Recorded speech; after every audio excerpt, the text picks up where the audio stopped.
Express our sincere gratitude to the West Bengal Council of Higher Secondary Education for their time appropriate initiative for the betterment of students. Moreover, we are also thankful to the Council for having faith in us and giving us this opportunity in this initiative. এছাড়া আজকে এই ওয়ার্কশপে যেসব শিক্ষক শিক্ষিকা সারা রাজ্য থেকে যুক্ত আছেন তাদের প্রত্যেককে আমি ওয়েলকাম জানাচ্ছি। আর আজকের এই ইনিশিয়েটিভে আমরা যারা আছি, আমি Sujit Nandi, headmaster Sondanga high school Nadia, আর আমার সঙ্গে আছেন সায়ক গোস্বামী। আচ্ছা, স্কুলের নাম বর্জরা হাই স্কুল, সায়ক গোস্বামী। আচ্ছা, এই সেশন শুরুর আগে আমি West Bengal council of higher secondary এডুকেশনকে এই জন্য সাধুবাদ জানাতে চাই যে এই কাউন্সিল পথপ্রদর্শক হয়ে আছে এখন অন্যান্য ডিপার্টমেন্ট বা অফিসের কাছে, এই জন্য যে গত কয়েক বছর যাবৎ আমরা দেখছি যে টেকনোলজিকে কিভাবে ইউজ করা যায় এবং মডার্নাইজেশন একটা অফিসকে বা তাদের কাজকে কিভাবে করা যায় আমরা দেখছি।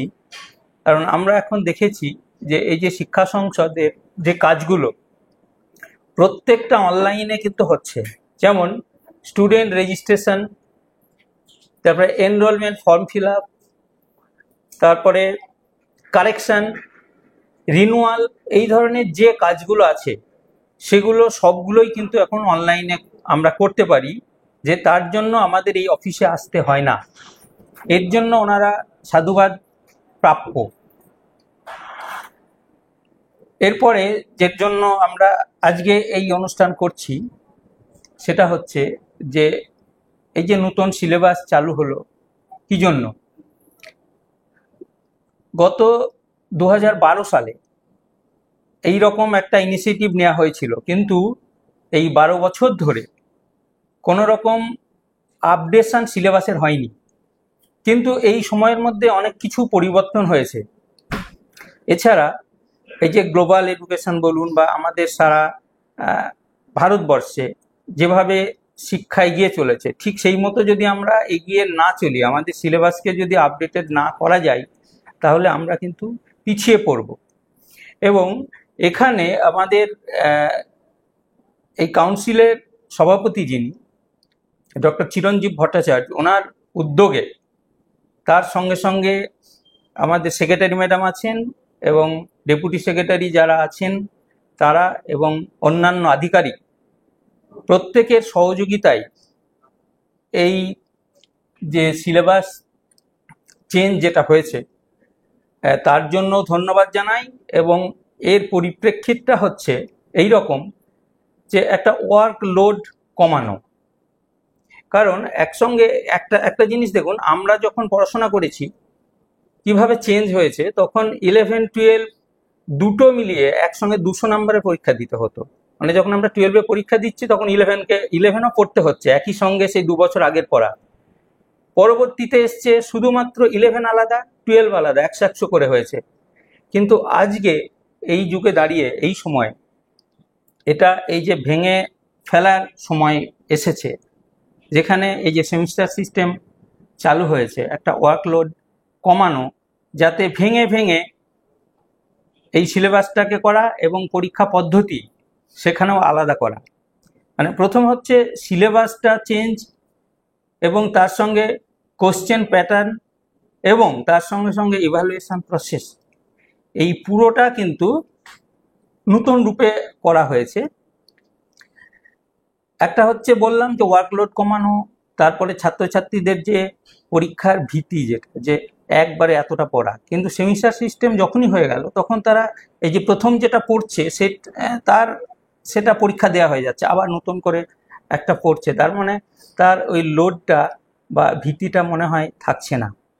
আর তার সঙ্গে সঙ্গে যেটা হয়েছে যে একই সঙ্গে যে সেন্ট্রাল গভর্নমেন্টের যে বোর্ড আছে, সিবিএসই বা আইসিএসই বোর্ড আছে, তাদের সঙ্গে সর্বভারতীয় ক্ষেত্রে সামঞ্জস্যপূর্ণ হওয়া তার জন্যও কিন্তু খুব প্রয়োজন হয়ে পড়েছে এই রকম কোশ্চেন প্যাটার্ন করা। কারণ আমরা দেখছি যে বা সিইউইটি যে পরীক্ষা দিতে হয় সেখানেও কিন্তু সিলেবাস তার সঙ্গে বা তাদের মতো করে কিছুটা আনার চেষ্টা হয়েছে। তার মানে এই নয় যে তাদেরকে পুরোপুরি ফলো করা। এখানে আমাদের ওয়েস্ট বেঙ্গলের যে সিলেবাস আছে এবং এখানকার মতো করে এবং সর্বভারতীয় ক্ষেত্রে মিশিয়ে এই সিলেবাসটা কিন্তু করা হয়েছে, এবং যাতে পরবর্তীতে কেউ যদি অন্যান্য জায়গায় ভর্তি হতে যায় অন্যান্য স্টেটে, তাহলে তারা এই যে সিইউটি পরীক্ষা যাতে দিতে পারে। এবং এই যে কোশ্চেন প্যাটার্ন যেখানে দেখা যাচ্ছে যে এমসিকিউ কেন হচ্ছে, কারণ আমরা দেখতে পাচ্ছি বর্তমানে যে কোনো কম্পিটিটিভ পরীক্ষা, যে কোনো সে আমাদের রাজ্য থেকে এসএসসি থেকে শুরু করে সে নিট হোক, জয়েন্ট হোক, সিইউটি বা অন্যান্য যে কোনো পরীক্ষার ক্ষেত্রে, সেখানে কিন্তু এই এমসিকিউ টাইপের পরীক্ষাই হচ্ছে। তার মানে তাদেরকে এর সঙ্গে সরগর করা এবং যে পদ্ধতি চলছে তার সঙ্গে আমাদের চলতে হবে। এখন তাকে বেশ করেই কিন্তু এই ইনিশিয়েটিভটা নেওয়া হয়েছে। আর এই জায়গায় দাঁড়িয়ে আমি একটু বলে দিই, একটা আপনারা জানেন, সবাই জেনে গেছেন, কারণ 6 মাস এর পেরিয়ে গেছে আপনারা পড়াশোনা চালু করেছেন। তবু আমি একটা ওভারভিউ দিয়ে দিই যে আগে যেখানে হতো কি যে 100 নম্বরের পরীক্ষা হতো 11-এ, 100 নম্বর হচ্ছে 12-এ। এখানে কিন্তু সেটাই আছে, হচ্ছে কি যে আমাদের সাবজেক্টে যেখানে এগ্রিকালচারে সেখানে 70 আর 30, 70 হচ্ছে থিওরি আর 30 প্র্যাকটিক্যাল। এখানে কি হয়েছে, দুটো সেমিস্টারে ভাগ করা হলো। 11-এর দুটো semester, first semester, second semester. এই 70কে দুটো ভাগ করা হলো, 35 দুটো। আর যে প্র্যাকটিক্যাল যেটা আছে 30 নাম্বার, সেটা কিন্তু 15 ভাগ নয়, এটা সারা বছরের এই দুটো সেমিস্টার মিলিয়ে একটা পরীক্ষা হবে, সেখানে 70 প্লাস 30। এবারে প্রথম যে সেমিস্টার, ফার্স্ট সেমিস্টারের যেটা পরীক্ষা হবে আপনারা জানেন, এবং একটা পরীক্ষা হয়ে গেছে, সেটা সেপ্টেম্বরে হচ্ছে। আর তারপর পূজা ভ্যাকেশন, তারপরেই ক্লাস শুরু হয় আবার। তারপর সেকেন্ড সেমিস্টারের পরীক্ষাটা হবে মার্চ মাসে। আর ওই সময়ের মধ্যে স্কুল তার নিজের মতো করে প্র্যাকটিক্যাল করে নেবে। এইবারে যেই 11 শেষ হয়ে গেল, তারপরই ক্লাস শুরু হয়ে যাবে আবার 12 যখন শুরু হলো, তার মানে তখন আবার দুটো সেমিস্টার হচ্ছে, থার্ড সেমিস্টার এবং ফোর্থ সেমিস্টার।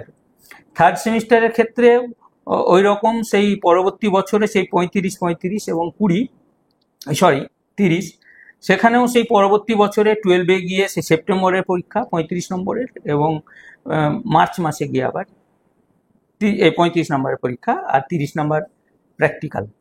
এই 30 নম্বরের প্র্যাকটিক্যালের ক্ষেত্রে কোশ্চেনটা সরবরাহ করে কাউন্সিল। এখনো পর্যন্ত সেই নিয়মই আছে।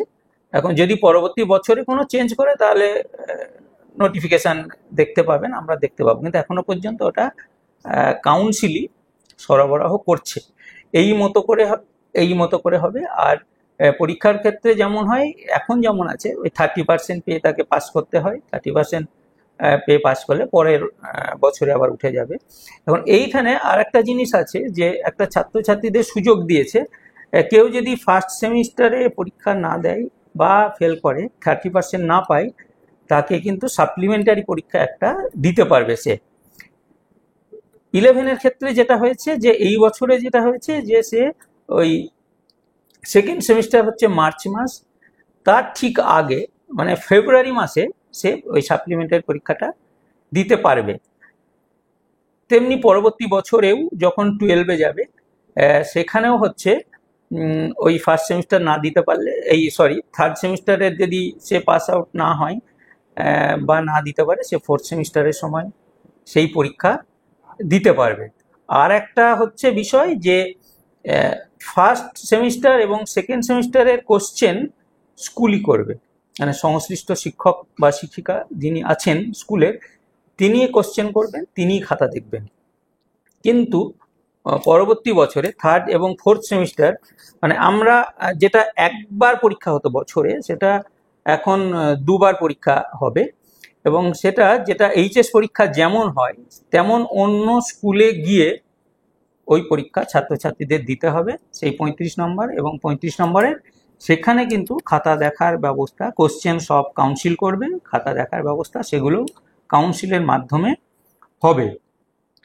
মোটামুটি এই হচ্ছে এখনকার যে সিস্টেম আছে। আর আমরা যেটা এবার আমাদের প্রসঙ্গে আসি যে এগ্রিকালচারের ক্ষেত্রে এখন প্রথমেই যেটা প্রশ্ন জাগবে যে এগ্রিকালচার এতদিন তো ছিল সাবজেক্টটা অ্যাগ্রোনমি, তাহলে হঠাৎ করে আবার এগ্রিকালচার হলো কেন?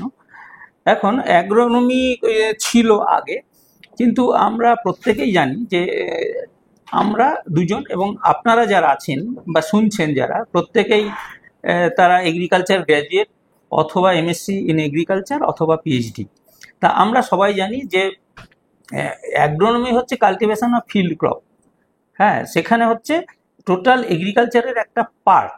কিন্তু আমরা যে সিলেবাস এখানে পড়ি সেখানে দেখা যাচ্ছে যে শুধু কাল্টিভেশন অফ ফিল্ড ক্রপ শুধু এই বিষয়টাই নয়, কিন্তু এখানে আছে আমাদের agrimeteorology, soil science, entomology, pathology, horticulture, agricultural economics, genetics, plant breeding, হর্টিকালচারে তো ফুড প্রিজার্ভেশন, এগুলো সবই আছে। তার মানে এই যে এতগুলো বিষয় মিলিয়ে আছে, তার মানে সেখানে শুধু অ্যাগ্রোনমি বলাটা মনে হয় সমীচীন নয়। সেই ভাবনা থেকে আমরা এটা ভেবেছি যে এটা মনে হয় এগ্রিকালচার হওয়া উচিত। এবং ভারতবর্ষের যে অন্যান্য যে বোর্ডগুলো আছে সেখানেও কিন্তু এই সাবজেক্ট এগ্রিকালচার হিসাবে আছে। বা আমরা যখন কেউ যদি বিএসসি এজি অনার্স কোর্সে ভর্তি হতে যায় আলাদা জায়গাতে, যখন তারা দেখবে যে এগ্রিকালচার নেই অ্যাগ্রোনমি, মানে বিষয়টা একটুখানি আবার ভাবতে হয়।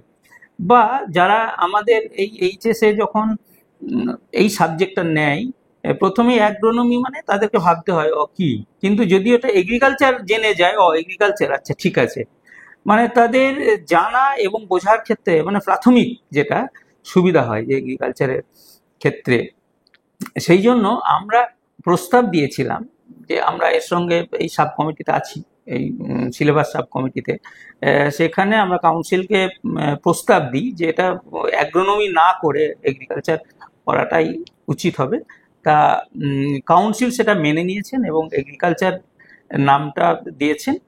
তাই সেই জন্য কাউন্সিলকে অসংখ্য ধন্যবাদ। এবং এগ্রিকালচারের যে অ্যাব্রিভিয়েশন বা এখানে যে কোডটা করেছে এগ্রি, ওখানে ছিল AGNM, এখানে এগ্রি করেছে।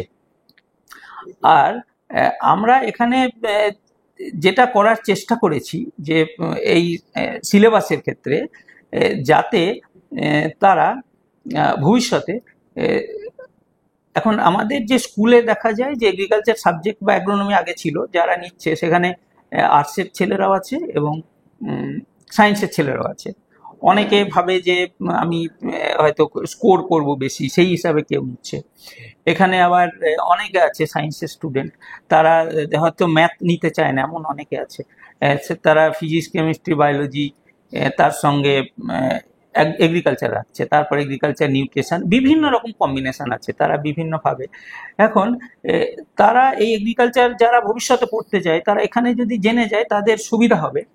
এবং যারা সিইউটি যারা দেবে, যারা আদার স্টেটে ভর্তি হতে চায়, তারা কিন্তু এই আমরা যে সিলেবাসটা করেছি বা কাউন্সিলের মাধ্যমে যেটা হয়েছে, এই সিলেবাসটা করলে কিন্তু তারা কভার করতে পারবে। এবং এমন ব্যাপার যে যদি কেউ হয়তো সে এগ্রিকালচার নেয়নি অথচ সে এগ্রিকালচার নিয়ে পড়তে চায়, সে হয়তো সিইউটি পরীক্ষা দেবে ওখানে, সে কিন্তু মনে করলে এগ্রিকালচার পড়েনি, কিন্তু এই সিলেবাসটা যদি টোটাল সে প্রিপারেশন নেয়, পড়াশোনা করে যায়, তাহলে ও কিন্তু ওখানে সিইউটিতে পারফর্ম করে অন্য জায়গায় ভর্তি হতে পারবে, মানে সেই মতো করেই কিন্তু করা আছে। আর একটা বিষয় যে এখানে যে আমরা যে বললাম যে 2012 সালে এর আগে যখন এরকম একটা চেঞ্জ হয়েছিল, কিন্তু দেখা যাচ্ছে যে 2012 সালে যখন হয়েছিল এগ্রিকালচার বা অ্যাগ্রোনমির ক্ষেত্রে সেই মতো চেঞ্জ হয়নি, অ্যাকচুয়াল চেঞ্জ হয়েছিল কিন্তু 2006 সালে। সেই জন্য এই যে এত বছর পর, 18 বছর পর এইরকম একটা চেঞ্জ হচ্ছে, মানে কিছু চেঞ্জ তো হবেই, কারণ সায়েন্স যেভাবে এগিয়ে যাচ্ছে, এগ্রিকালচারাল ডেভেলপমেন্ট যেভাবে হয়েছে, সেখানে কিন্তু এই চেঞ্জটা হবেই। তবু আমরা চেষ্টা করেছি যে খুব বেশি না করে যাতে ওই সব কিছুর সঙ্গে একটা অ্যাডজাস্ট করে বা প্যারিটি রেখে সব আমরা করেছি।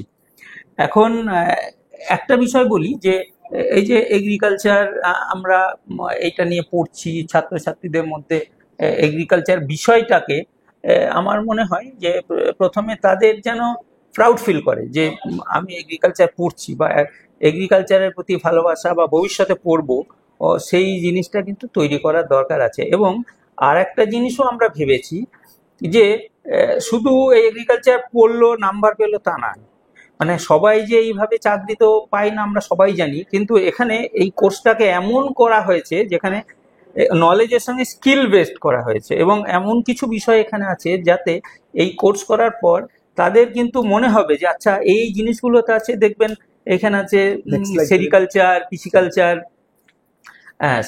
পিসিকালচার, এই বা ফুড প্রসেসিং, প্রিজার্ভেশন, এই বিষয়গুলো আমরা পরবর্তীতে দেখব, যেগুলো দেখে তাদের একটা প্রাথমিক ধারণা হবে। তো ভবিষ্যতে তাদের মনে হতে পারে আরে এই জিনিসগুলো বা লাইফ স্টক ম্যানেজমেন্ট যেগুলো আছে সেইগুলো দেখে কিন্তু মনে হবে যে আচ্ছা এইগুলো তো আমরা ভবিষ্যতে করতে পারি, এইগুলো আমরা করতে পারি, সেই বিষয়টাও কিন্তু ভাবা হয়েছে। এখন এগ্রিকালচারে আমরা যেটা জানি যে আমাদের ভারতবর্ষে ইন্ডিয়ান ইকোনমিতে এগ্রিকালচার হচ্ছে যেখানে জিডিপির প্রায় 14 থেকে 18%, মানে বিভিন্ন সময় ওটা ভ্যারি করে, জিডিপি কিন্তু এত পার্সেন্ট আছে। এবং ভারতবর্ষের যে এমপ্লয়মেন্ট সেখানে দেখা যাচ্ছে যে 60% এমপ্লয়মেন্ট কিন্তু এর মাধ্যমেই হয়, মানে এগ্রিকালচার সেক্টরেই হয়। এখানে রুরাল এরিয়াতে কিন্তু আরো বেশি, সেখানে 70%। এবং ফুড সিকিউরিটি আমাদের ভারতবর্ষে সেটা কিন্তু এই এগ্রিকালচারের মাধ্যমেই হয়। এই বিষয়ে আমি একটা উদাহরণ দিতে পারি যে যখন লকডাউন হলো বা ওই সময় দেখা যাচ্ছে যে সারা পৃথিবীতে যেখানে বহু লোক কিন্তু বিভিন্ন দেশে আমরা খবর পেয়েছি তারা খেতে পাচ্ছে না এরকম, এবং তাদের ইকোনমিক্স মানে ডাউনে চলে গেছে। কিন্তু একটা জিনিস দেখবেন ভারতবর্ষে কিন্তু এইরকম বিষয়টা হয়নি, কারণ আমরা অন্তত সেলফ সাফিসিয়েন্ট ফুডের ক্ষেত্রে, এবং আমাদের অনেকটাই যেহেতু এটা কৃষি নির্ভর, সেই জন্য কিন্তু আমাদের অর্থনীতি কিন্তু ভেঙে পড়েনি। সেই জায়গায় দাঁড়িয়ে আমরা মানে এগ্রিকালচারকে নিয়ে বলতেই পারি। এবং ছাত্রছাত্রীদের কাছে এবং আমাদের ফরেন এক্সচেঞ্জ প্রচুর, আমাদের যে ফরেন এক্সচেঞ্জ হয় প্রচুর এগ্রিকালচারাল প্রোডাক্ট যেটা ফরেন ট্রেডে যায়। এবং এমনকি শুধু এগ্রিকালচার নয়, সেখানে যেগুলো বড় বড় ইন্ডাস্ট্রি সেখানে যে র ম্যাটেরিয়াল সেটাও কিন্তু এগ্রিকালচারই প্রোভাইড করে, যেমন টেক্সটাইল ইন্ডাস্ট্রি সেখানে কটন, সুগার ইন্ডাস্ট্রি সেখানে সুগার কেন, বা বিভিন্ন অয়েল সিড আছে সেগুলো অয়েল ইন্ডাস্ট্রি আছে, বা গানি স্যাক যেগুলো ইন্ডাস্ট্রি সেখানে জুটের ব্যাপার আছে। এই সব মিলিয়ে বলবো যে আমরা এগ্রিকালচারে কিন্তু একটা হিউজ স্কোপ আছে, কারণ একটা হচ্ছে এগ্রি বিজনেস সেই ক্ষেত্রে তো আছে, সেখানে রিসার্চ, প্রোডাক্ট ম্যানেজমেন্ট বা সেলসে একটা প্রচুর মানে অপরচুনিটি আছে, স্কোপ আছে যারা এগ্রিকালচার নিয়ে পড়াশোনা করবে। এবং গভর্নমেন্ট সেক্টরে তো আমরা প্রত্যেকেই জানি এগ্রিকালচারাল অফিসার, অ্যাগ্রোনমিস্ট বা হর্টিকালচারিস্ট, রিসার্চ সায়েন্টিস্ট আছে, ফার্ম ম্যানেজার, এক্সটেনশন অফিসার, বিভিন্ন রকম আছে। এবং তার সঙ্গে ফুড প্রসেসিং ইন্ডাস্ট্রি এগুলো আছে। এবং আরও ফিউচারে দেখা যাচ্ছে যে বায়োটেকনোলজি এই বিষয়গুলো আসতে চলেছে, এবং এআই, যেটা আমাদের এগ্রিকালচারে তো এআই এবার ঢুকে পড়ছে। তার মানে এত কিছুর বিষয়, এবং যে বিষয়গুলো এগ্রিকালচারে অর্গানিক এগ্রিকালচার বা ফুড প্রসেসিং, প্রিজার্ভেশন, এই বিষয়গুলোর মানে এমার্জিং আমাদের ভবিষ্যতের ক্ষেত্রে। তা এই সব বিষয়গুলো নিয়ে আমরা যেটা বলতে চাই যে এগ্রিকালচারে কিন্তু দারুণ স্কোপ আছে। আর একটা কারিকুলাম আমরা যেটা বানিয়েছি সেখানে তার সাকসেসটা কিন্তু নির্ভর করে যে মার্কেটেবিলিটি অফ প্রোডাক্ট, মানে যে স্টুডেন্টরা তারা কি করতে পারছে ভবিষ্যতে। বা এই ক্ষেত্রে দেখা যাচ্ছে যে প্রচুর সায়েন্টিফিক ম্যান পাওয়ারও দরকার আমাদের ভারতবর্ষে যে রিসার্চ ডেভেলপমেন্টের জন্য, কিন্তু হিউজ গ্যাপ কিন্তু আছে ডিমান্ড সাপ্লাই ম্যান পাওয়ারে। সেই জায়গা থেকে দাঁড়িয়ে এখন এই মুহূর্তে এগ্রিকালচারে স্কুল লেভেলে কিন্তু বেড়ে চলেছে। আর আমরা সেখানে এফোর্ট দেব, আমাদের সিনসিয়ার এফোর্ট, যাতে প্রচুর নাম্বার অফ স্টুডেন্ট এই আমাদের এগ্রিকালচারাল এডুকেশনে ঢোকে, এবং আমরা এই নিউ সিলেবাস আমরা যেটা তৈরি করেছি সেটা ডিমান্ড এবং সাপ্লাই, যেটা স্কিল্ড ম্যান পাওয়ার, তার গ্যাপটাকে কিন্তু ঠিক করবে আমরা আশা করি। এবং এই কোর্স যেটা ডিজাইন হয়েছে সেটা কিন্তু এই হিসাবে যে তারা নলেজ এবং স্কিল গ্যাদার করবে এবং ভবিষ্যতে কিছু করবে তারা, আমরা এই আশা রাখি। এরপরে আমার সঙ্গে আছেন সায়ক বাবু, উনি কোর্স বিষয়ে এবার। নমস্কার সবাইকে। তো সিলেবাসটা আপনারা শুনলেন যে 2006 সালের পরে কিন্তু মেজর চেঞ্জ সেরকম হয়নি।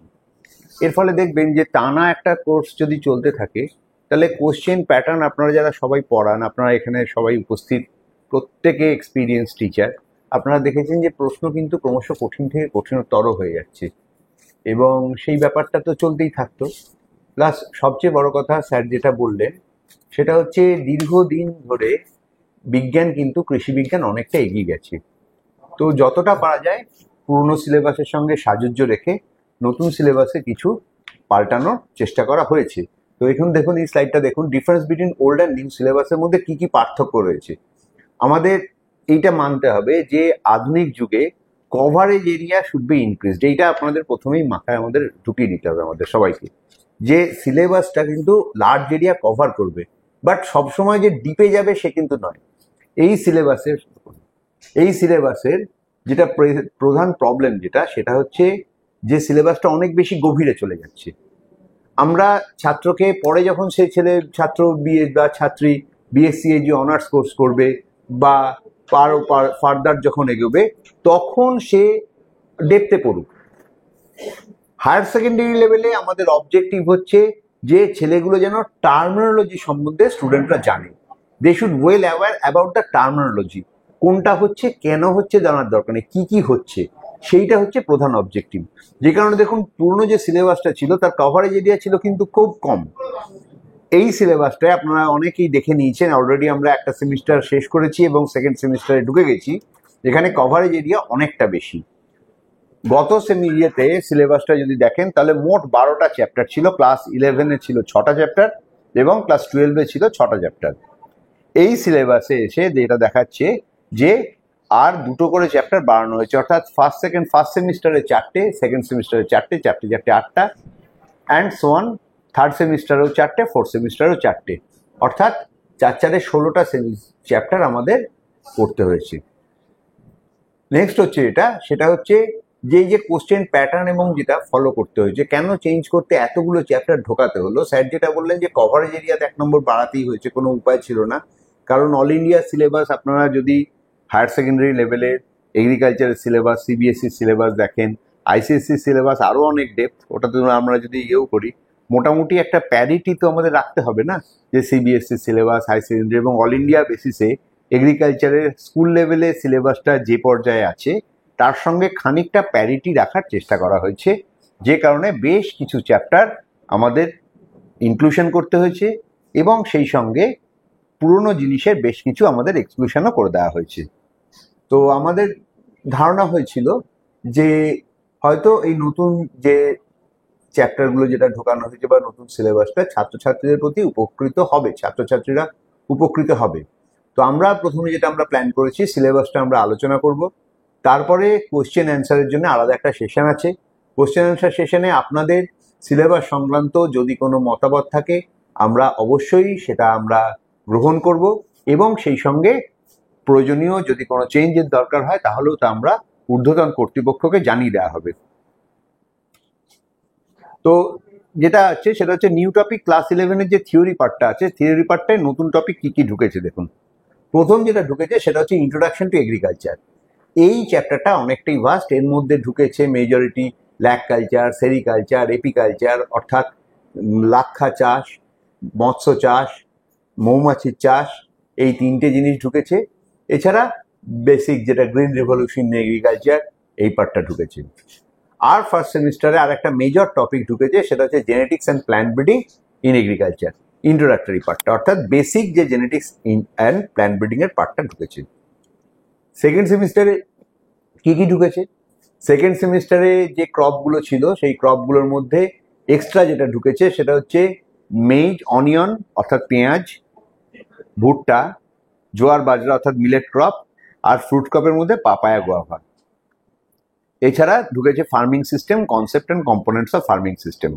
অর্থাৎ যে ফার্মিং সিস্টেমটা কিন্তু আগে ছিল না, ফার্মিং সিস্টেমটা ইনক্লুশন হয়েছে ক্লাস 11-এর থিওরি পার্টে। একইভাবে ক্লাস 12-এও কিছু পরিবর্তন ঘটেছে। 12-এর মধ্যে যেটা ছিল সেটা হচ্ছে গ্রোথ অ্যান্ড ডেভেলপমেন্ট চ্যাপ্টারটা অনেক বড় ছিল, চ্যাপ্টারটা একটু ছোট করে দেওয়া হয়েছে। সেখানে ঢুকেছে C3 C4 ক্যাম্প প্ল্যান ঢুকেছে, যদিও যে বিভিন্ন ক্রপের যে details growth stages of crop ছিল সেগুলো বাদ দিয়ে দেওয়া হয়েছে। আর ঢুকেছে লাইভ স্টক ম্যানেজমেন্ট। সেকেন্ড সেমিস্টারে ঢুকেছে কাল্টিভেশন প্র্যাকটিসের মধ্যে cabbage, cauliflower, bottle gourd, bitter gourd, যদিও খুবই সংক্ষিপ্ত সারে আর টেবুলার ফর্মে। আমরা পরে ডিটেলসে নিয়ে আবার আসছি। ফুড প্রসেসিং প্রিজার্ভেশন পার্টটা ঢোকাতে হয়েছে, যেহেতু এটা এখন অত্যন্ত গুরুত্বপূর্ণ একটা অংশ। আর ড্রাইল্যান্ড এগ্রিকালচার ওল্ড সিলেবাসে দেখবেন খেয়াল করে যে অলরেডি ড্রাইল্যান্ড এগ্রিকালচার ওল্ড সিলেবাসের পার্টে ছিল, কিন্তু অফিসিয়ালি ছিল না। এগ্রিকালচারের সমস্যা আপনারা সবাই জানেন যে একটা কথায় সব সেরে দেয়। হ্যাঁ, ড্রট দিল, ব্যাস ড্রটের মধ্যেই সমস্ত ঢুকে গেল। কিন্তু এই ক্লাস 11-12-এ আমরা চেষ্টা করেছি এটাকে যতটা সম্ভব ফ্রেম আউট করার। ফ্রেম আউট করা মানে কি? দেখবেন অনেক বেশি কথা খরচা করা হয়েছে সিলেবাসটার পেছনে, যাতে কতটুকু আমাদের সিলেবাসটা লিমিট, আপার লিমিট অ্যান্ড কতটুকু লোয়ার লিমিট, সেইটুকুও বেঁধে দেওয়ার চেষ্টা করা হয়েছে। তো যাই হোক, নেক্সট হচ্ছে এটা যে অবজেক্টিভস অ্যান্ড লার্নিং আউটকাম। অর্থাৎ এই যে বিভিন্ন যে চ্যাপ্টারগুলো আমরা যে ইনক্লুশন হয়েছে বা নতুন চ্যাপ্টারগুলো ঢুকেছে, সেই নতুন চ্যাপ্টারের মধ্যে তার চ্যাপ্টারগুলোর অবজেক্টিভ কি ছিল এবং লার্নিং আউটকাম, অর্থাৎ ছাত্রদের কাছ থেকে আমরা কি আশা করছি। একটা কোর্স যে কমপ্লিট হবে বা একটা চ্যাপ্টারের পরে আমরা স্টুডেন্টদের কাছ থেকে কতটুকু চাহিদা, তাদের শেখার লার্নিং আউটকাম কতটা। প্রথম চ্যাপ্টারের মধ্যে যে এগ্রিকালচার যে নতুন একটা সাবজেক্ট, সেই সাবজেক্টটা ছেলেদের জানাতে হবে। অর্থাৎ এগ্রিকালচার কাকে বলে, এগ্রিকালচার কি বৃত্তান্ত, এবং এগ্রিকালচারের মধ্যে শিখে এগ্রিকালচারের সঙ্গে branches, different branches of agriculture, green revolution agriculture, এই পার্টটা শিখবে। এবং সেই সঙ্গে অ্যাসোসিয়েটেড এগ্রিকালচার, যেমন বেসিক জিনিস, মৌমাছির চাষের মধ্যে কি ডেপথে মৌমাছির চাষ না, মৌমাছির চাষে আমাদের ডেপথের দরকার নেই, আমাদের বেসিক জিনিসগুলো, অর্থাৎ কি ধরনের মৌমাছির চাষ করা হয়, কি কি মৌমাছি কি, মধু কি, এবং মৌচাকের বৈশিষ্ট্য কি, দ্যাটস ইট। একইভাবে রেশম মথের চাষও তাই, বেসিক জিনিস। আমরা ডেপথ কিন্তু আমরা চাইছি না, ডেপথে। এবার প্রবলেম যেটা হয়, কোনো কোনো ক্ষেত্রে বইগুলোতে যুগের সঙ্গে তাল মিলিয়ে অনেকটা ডেপথে লিখতে হয়, সেইটা আলাদা জিনিস। কিন্তু সিলেবাস যেটা, সিলেবাস কিন্তু ডেপথে যাওয়া উচিত না। Syllabus should be on superficial. অর্থাৎ ধরুন কথার কথা বলছি যে রেশম মথের, রেশম মথ, আমাদের রেশম মথ কাকে বলে, ক ধরনের রেশম মথ, কোন কোন রেশম মথ থেকে কি ধরনের সিল্ক পাওয়া যায়, এবং তার বেসিক একটা আউটলাইন স্ট্রাকচার। একইভাবে মৎস্য চাষেরও তাই, ঠিক আছে। তো এইটা হচ্ছে আমাদের লার্নিং আউটকাম। এবং আর যেটা ব্যাপার সেটা হচ্ছে রিলেটেড আদার সাবজেক্ট অকুপেশন, যেটা এগ্রিকালচারের সাথে, সেই জিনিসগুলো যেন ছেলেরা শেখে। এইটুকু হচ্ছে চ্যাপ্টার 1-এর। চলে আসছি ওয়েদার অ্যান্ড ক্লাইমেট। এই অংশটা পুরনো সিলেবাসে কিন্তু বিচ্ছিন্নভাবে ছিল এবং বড়ভাবে ছিল। এখানে দেখুন, এই যে নিউ সিলেবাসে এটাকে করা হয়েছে, এটা ওয়েদার এবং ক্লাইমেটের সাথে ক্রপ গ্রোথের কি সম্পর্ক সেইটা ছেলেরা জানবে। আর জানবে হচ্ছে climate change and global warming. This is a Cry of the day. যুগের সঙ্গে জানতেই হবে ছেলেদের, কারণ গ্লোবাল ওয়ার্মিং এবং ক্লাইমেট চেঞ্জের ফলে কৃষিক্ষেত্রে ক্রমাগত প্রভাব পড়ছে। এটা আমরা যারা চাষের সঙ্গে জড়িত, প্রত্যক্ষভাবে বা পরোক্ষভাবে আমরা যারা জড়িত, আমরা প্রত্যেকেই জানি কিভাবে প্রভাব ফেলছে। ফলে এই গ্লোবাল ওয়ার্মিং পার্টটা ঢুকতে হয়েছে। নেক্সট হচ্ছে যে different agroclimatic regions of West Bengal. West বেঙ্গলে এগ্রিকালচার সম্বন্ধে পড়বে আর অ্যাগ্রোক্লাইমেটিক রিজিয়ন পড়বে না, এটাও তো খুব একটা অদ্ভুত ব্যাপার, এটা জানতেই হতো। অ্যান্ড ফাইনালি যেটা, যে overall idea weather, climate and relationship to crop growth, অর্থাৎ ক্রপ গ্রোথের সঙ্গে তাদের সম্পর্ক কি, এই পার্টটা আমাদের জানতে হবে। তো ফার্স্ট চ্যাপ্টার যেটা ওয়েদার অ্যান্ড ক্লাইমেটের, আমাদের যেটা মেজর লার্নিং আউটকাম কি দাঁড়ালো? লার্নিং আউটকাম দাঁড়াচ্ছে যে এই চ্যাপ্টারের মাধ্যমে ছেলেরা আবহাওয়া জলবায়ু সম্বন্ধে জানবে। আবহাওয়া জলবায়ুর সঙ্গে জানবে হচ্ছে গ্লোবাল ওয়ার্মিং কিভাবে তাদের এফেক্ট করছে, গ্লোবাল ওয়ার্মিং এর সঙ্গে বিভিন্ন যে যন্ত্রপাতিগুলো আছে, যে যন্ত্রপাতিগুলো মাধ্যমে আমরা এগ্রিকালচার আবহাওয়া জলবায়ুগত যে উপাদানগুলো সেগুলো আমরা মাপতে পারছি, সেই জিনিসগুলো জানবে, শিখবে, এবং সেই সঙ্গে তার সঙ্গে ক্রপের বিভিন্ন ওয়েদারের সঙ্গে ক্রপের সম্পর্ক, যেমন এখানে খরিফ রবি জৈদ যেটা ওল্ড সিলেবাসে ছিল। অ্যাকচুয়ালি ওল্ড সিলেবাসের সঙ্গে নিউ সিলেবাসের এখানে এই চ্যাপ্টারের মধ্যে জাস্ট একটা জায়গাতেই ইনক্লুশন হয়েছে, সেটা হচ্ছে climate change and global warming.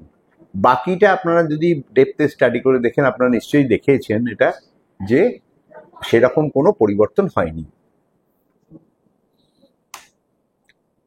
Next হচ্ছে সয়েল ফিজিক্যাল প্রপার্টিজ।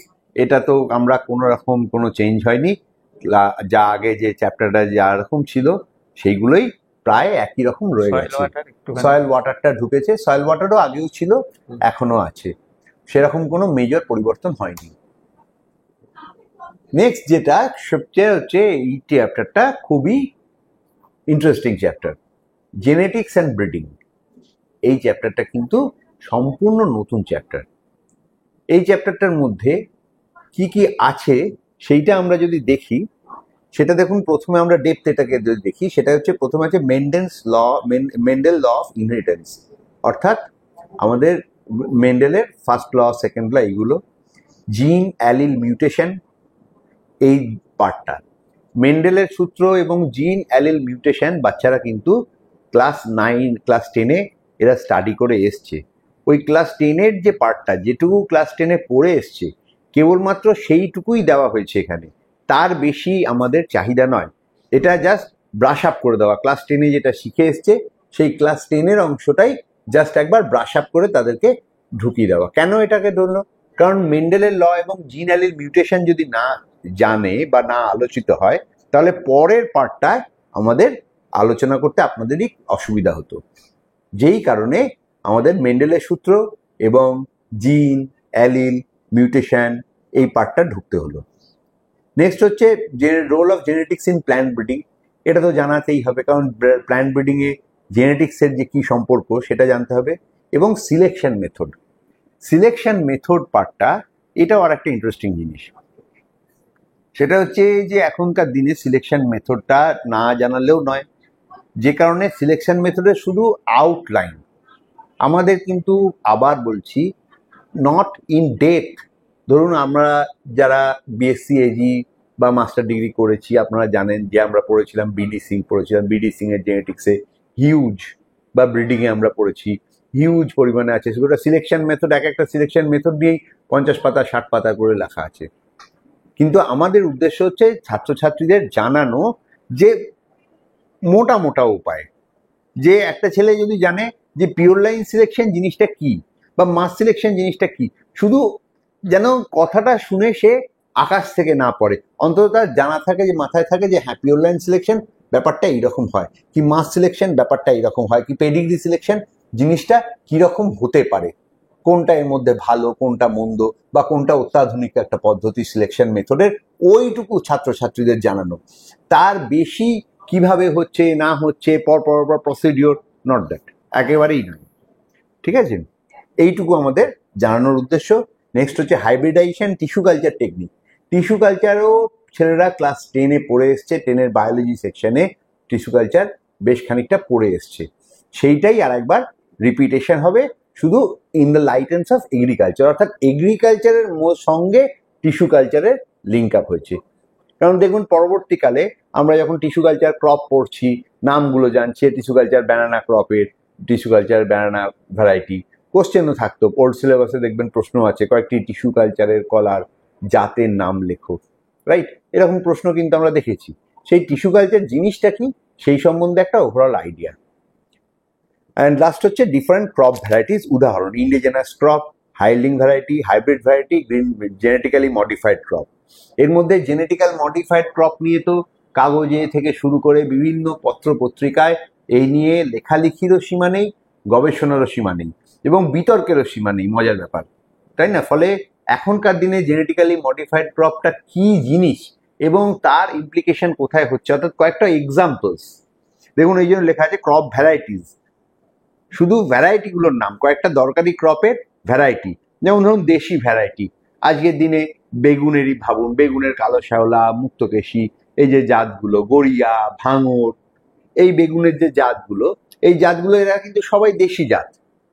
এই দেশি জাতগুলো সম্বন্ধে ছাত্রছাত্রীরা যেন নামগুলো অন্তত জানে, কয়েকটা গুরুত্বপূর্ণ ক্রপের তাদের নাম। উচ্চ ফলনশীল জাত সেটা কি জিনিস এবং তার কয়েকটা এক্সাম্পলস, নাম এবং এক্সাম্পলস, তার বেশি নয়। কিভাবে তৈরি হচ্ছে কি না হচ্ছে একদম না, শুধু উদ্দেশ্য হচ্ছে জানানো তার নাম এবং তার এক্সাম্পলস। এইটুকু মোটামুটি আমাদের ফার্স্ট সেমিস্টারে ছিল। তাহলে মোদ্দা কথা যেটা জানালো সেটা হচ্ছে যে ফার্স্ট সেমিস্টারের মধ্যে একটু ডিটেলসে স্টাডি করা আছে, সেটা হচ্ছে ইন্ট্রোডাকশন টু এগ্রিকালচার, এই পার্টটা একটু বড়, এবং জেনেটিক্স পার্টটা। যদিও আপনারা যদি মার্কস ডিস্ট্রিবিউশন খেয়াল করে দেখেন যে জেনেটিক্স পার্টে মাত্র 6 নাম্বারের ওয়েটেজ আছে। ছাত্রছাত্রীরা একটু ভয় পেয়ে যায়, বিশেষ করে আমাদের যারা আর্টস ব্যাকগ্রাউন্ডের ছাত্রছাত্রী তারা একটু ভয় পেয়ে যেতেই পারে জেনেটিক্স দেখে, কারণ অলরেডি তারা বায়োলজি একবার ছেড়ে এসছে, বায়োলজি আবার বায়োলজিতে তাদেরকে জেনেটিক্স প্ল্যান্ট ব্রিডিং পড়তে হচ্ছে। বাট ওয়েটেজ মাত্র 6 নাম্বারের, যেখানে পুরনো যে চ্যাপ্টারগুলো, that is weather, climate and crop season, soil physical and chemical properties, যে দুটো চ্যাপ্টারের যেটা প্রায় অপরিবর্তিত হিসেবে রয়ে গেছে, তার ওয়েটেজ হচ্ছে 10+10, 20 মার্কস। আর ইন্ট্রোডাকশন টু এগ্রিকালচারে 9 মার্কস অ্যান্ড জেনেটিক্সে 6 মার্কস, টোটাল 35 মার্কসের আমাদের ফার্স্ট সেমিস্টার ছিল। এইখানে আমি একটা কথা বলি, এই জেনেটিক্স এন্ড প্ল্যান্ট ব্রিডিং এর ক্ষেত্রে কিন্তু এমসিকিউতে রাখা হয়েছে, হ্যাঁ, এখানে কিন্তু exactly. বড় কোশ্চেন নেই, না, তার ফলে কেউ ওভারঅল একটা আইডিয়া করে গেলেই কিন্তু হয়ে যাবে, অত ডিটেলসে তার প্রয়োজন নেই। আর একটা ব্যাপারও আছে, সেটা হচ্ছে ক্লাস 11-এর ফার্স্ট সেমিস্টার কিন্তু মাস্টারমশাই আপনারা নিজেরাই ক্লাসে পড়াবেন এবং তার প্রশ্ন আপনারা নিজেরাই করছেন। সুতরাং আপনাদের ছাত্রছাত্রীদের কোন দিকে কতটা পড়াবেন, কতটা দেখতে পড়াবেন, কিছুটা আপনাদের এক্ষেত্রে স্বাধীনতাও রয়েছে। এনিওয়ে, এই নিয়ে আমরা যখন আমাদের সেশনটা শেষের দিকে আসবে তখন আমরা আরো ডিটেলসে আপনাদের কাছ থেকে প্রশ্ন নেব এবং আলোচনা করব জেনেটিক্স ব্রিডিং সম্বন্ধে। নেক্সট যেটা আসছে সেটা হচ্ছে objectives and learning outcome of farming system, dry land agriculture and important policies. এই যে জিনিসটা, এই জিনিসটা একটা বিশাল বড় জিনিস। ফার্মিং সিস্টেম একটা part, dry land agriculture part, আর ইম্পর্টেন্ট পলিসিস একটা একটা করে আমি ব্যাখ্যা করছি। ফার্মিং সিস্টেমের মধ্যে দেখুন, আমরা ফার্মিং সিস্টেমটা সেই কারণে আমরা 11-এর সেকেন্ড সেমিস্টারে ফার্মিং সিস্টেমটা রেখেছি। এটা এত বড় জায়গা যে গোটা ক্লাস 11 জুড়ে পড়ানো সম্ভব হচ্ছে না, যে কারণে ক্লাস 11-এ রাখা হয়েছে ফার্মিং সিস্টেম, তার concept, components, enterprises and objectives of farming system. আর পুরনো অলরেডি ওল্ড সিলেবাসে ছিলই, সেটাকে আরো স্পেসিফিক করে দেওয়া হয়েছে। দেখুন, ওল্ড সিলেবাসে এত কিছু ছিল না, শুধু ক্রপ রোটেশন কথাটা লিখে ছেড়ে দেওয়া হয়েছে। এখানে যেটা করা হয়েছে এই সিলেবাসে আরেকটু ডিটেলসে বলে দেওয়া হয়েছে এক্স্যাক্টলি কি কি আছে। তার মধ্যে mixed farming, subsistence farming, specialised farming, এটুকু আমাদের ওল্ড সিলেবাসে ছিলই। Crop rotation, mixed cropping, intercropping, relay cropping, paira cropping, multiple cropping, multi storied cropping and cropping intensity. অর্থাৎ পুরনো সিলেবাসে ক্লাস 11-এ যেগুলো ছিল ঠিক একদম সেইগুলোই আছে। সঙ্গে যুক্ত হচ্ছে ফার্মিং সিস্টেমটা কি জিনিস। এখন ফার্মিং সিস্টেমটা কেন আগে পড়ে তারপরে এই জায়গাটায় ঢুকতে হবে, এই কারণ ফার্মিং সিস্টেমটা সম্বন্ধে আইডিয়াটা থাকা জরুরি। একটা ফার্ম কিভাবে চলছে সেই ধারণা করে তারপরে যদি এই দিকে আসে, তাহলে গিয়ে গোটা ফ্রেমটা ছাত্রছাত্রীদের কাছে একটা ক্লিয়ার পিকচারে আসবে। দ্যাটস ওয়াই কি করা হলো না, আগে ফার্মিং সিস্টেমটা পড়ানো হলো। ফার্মিং সিস্টেমের মধ্যেও শুধু তাই না, ফার্মিং সিস্টেমের বেসিক কনসেপ্ট কি, অর্থাৎ কি ভাবে ফার্মিং সিস্টেম হচ্ছে, কাকে বলে, ফার্মিং সিস্টেম বলতে কি বোঝায় জিনিসটা, এবং তার মেজর অবজেক্টিভস কি। একটা ফার্মিং সিস্টেম যে চালবে, ফার্মিং সিস্টেম চলতে গেলে তার কি ওপর কার ওপর গুরুত্ব দেওয়া হবে, সেইটা হচ্ছে ফার্মিং সিস্টেমের অবজেক্টিভস। সো ফার্মিং সিস্টেমটা করলো, ফার্মিং সিস্টেমটা পড়ার পরে ছাত্রছাত্রীরা ঢুকে গেল আমাদের ক্রপিং সিস্টেমে। এবং ফার্মিং সিস্টেমে যে 3টে ফার্ম, যেটা mixed farming, subsistence farming, specialised farming, এই 3টে ফার্ম ঢুকলো এবং বাকি পার্টটাই চলে এলো, রাইট। সেকেন্ড পার্টে ক্লাস 12-এ যেটা করা হয়েছে, ক্লাস 12-এ ঢোকানো হয়েছে খরা। দেখবেন ক্লাস 12-এ অলরেডি প্রশ্ন আসে খরা কি জিনিস। সুতরাং ড্রাইল্যান্ড এগ্রিকালচার বলতে ওই খরার জিনিসটাই মেনলি আবার আলোচিত হবে। খরা কাকে বলে, খরা সহনশীল ফসলের বৈশিষ্ট্য, সেইগুলো পড়তে হবে। এবং ইম্পর্টেন্ট স্কিমস, এখানে ইম্পর্টেন্ট স্কিমস কিন্তু বেশি নেই, 2 থেকে 3টে স্কিমস আছে, তো 2টি স্কিমস আছে ইম্পর্টেন্ট স্কিমসের মধ্যে। ক্লাস 12-এ 2টি মাত্র স্কিমের কথা বলা হয়েছে, একটা হচ্ছে যে ক্রপ ইন্স্যুরেন্স আর একটা কিষাণ ক্রেডিট কার্ড। ক্রপ ইন্স্যুরেন্স আজকের দিনে প্রচন্ড দরকারি একটা জিনিস, যেটা না জানলে ছেলেদের ঠকতে হবে। এবং আজকের দিনে আমাদের যে সমস্ত ছাত্রছাত্রীরা কৃষি বিজ্ঞান পড়ছে বা এগ্রিকালচার পড়ছে, সবই গ্রামের ছেলে। শহরের দিকে ছেলেরা কিন্তু এগ্রিকালচার পড়ে না স্কুল লেভেলে। সো সেই কারণে ক্রপ ইন্স্যুরেন্সটা সম্বন্ধেও জানা জরুরি, এবং কিষাণ ক্রেডিট কার্ড কোনটা, তাদের বেসিক স্কিমটা কি, অর্থাৎ জিনিসটা কাকে বলে, কারা সেই স্কিমের জন্য এলিজেবল, এবং সেই স্কিমে নাম নথিভুক্ত করলে সেই কৃষক কি সুবিধা পায়। এইটুকু, বিশাল ডেপথে নয়, কিন্তু জিনিসটা কি সেইটা অন্তত জানা দরকার ছাত্রদের। যেটা বারবার বলছি যে এই সিলেবাসটার উদ্দেশ্য কিন্তু ডেপথে নয়, সারফেস এরিয়ায় টার্মিনোলজিগুলো ছাত্রছাত্রীদের বেশি বেশি করে জানানো, তারা জানে কিনা, যেন পরবর্তীকালে যে ছেলেমেয়েরা যারা বিএসসি অনার্স কোর্সে ঢুকবে তারা কিছুটা শিখেও যেতে পারে, জেনেও যেতে পারে, এবং যারা ভবিষ্যতে চাষবাস করবে তারা আরো ডেপথে জানবে। নেক্সট হচ্ছে এটা objectives and learning outcome of crop production. দেখবেন ওল্ড সিলেবাসে আমাদের ভিত্তি করে শুধু লেখা আছে ক্রপ প্রোডাকশন দিয়ে 4টে ক্রপের নাম লেখা আছে, কিন্তু এই সিলেবাসে দেখুন যে অনেকটা ফ্রেম করে দেওয়া হয়েছে ক্রপ প্রোডাকশনের মধ্যে। ক্রপ প্রোডাকশনের মধ্যে একদম পরিষ্কার বলে দেওয়া হয়েছে প্যাকেজ অ্যান্ড প্র্যাকটিসেস, অর্থাৎ জমি তৈরি, বীজ বপন, বীজের হার, বীজ বপন, তারপর হচ্ছে সার প্রয়োগ, জলসেচ প্রয়োগ, ফসল কাটা ও ফলন, ব্যাস এর মধ্যেই সীমাবদ্ধ থাকবে প্যাকেজ অ্যান্ড প্র্যাকটিসের পার্টটা, প্রথম কথা। দ্বিতীয় কথা হচ্ছে আগে যেটা ছিল সেটা হচ্ছে অনেক ডেপথে প্রচুর প্রশ্ন আসতো, সেই ডেপথের প্রশ্ন কিন্তু আমাদের এখানে যতটা পারবো আমরা অ্যাভয়েড করে চলবো। কারণ ক্লাস 11-এ একটা জিনিস দেখবেন যে ক্রপের সংখ্যা কিন্তু বেশ বেশি, যেটা নিয়ে পরে আশা করি আপনারা হয়তো আলোচনা করবেন, সেটা আপনাদের কাছ থেকে শুনবো আমরা পরে, যে ক্লাস 11-এর যে ক্রপ প্রোডাকশন চ্যাপ্টারটা কিভাবে কি করা যায় সাজেশন আমরা নেবো। আপাতত যেটা বলি যে সেই কারণে আমাদের হচ্ছে কিছু কিছু ক্রপের প্যাকেজ অ্যান্ড প্র্যাকটিস, এবং কিছু ক্রপের ক্ষেত্রে টেবুলার ফর্মে। টেবুলার ফর্ম মানে শুধু তার প্যাকেজ অ্যান্ড প্র্যাকটিসের একদম বুলেট ফর্মে, জমি তো কখন যার বীজ বপন করা হবে, বীজের হার কত, তার ফার্টিলাইজার ডোজ কত, তার জলসেচের কবে, এবং তার ফলন, ফসল কাটা, ফলন, ব্যাস এই 4-5টা পয়েন্টে বুলেট ফর্মে, ট্যাবুলার ফর্মে। অর্থাৎ এখানে ডিটেল স্টাডি মোটেই প্রয়োজন নেই, ঠিক আছে। কয়েকটা ক্রপ ঢুকেছে, বেশিরভাগই ওল্ড সিলেবাসের ক্রপে ছিল। নেক্সট যেটা আসছে objectives and learning outcome irrigation drainage. এই ইরিগেশন ড্রেনেজ পার্টটা ক্লাস 11-এর সেকেন্ড সেমিস্টারে ঢুকেছে।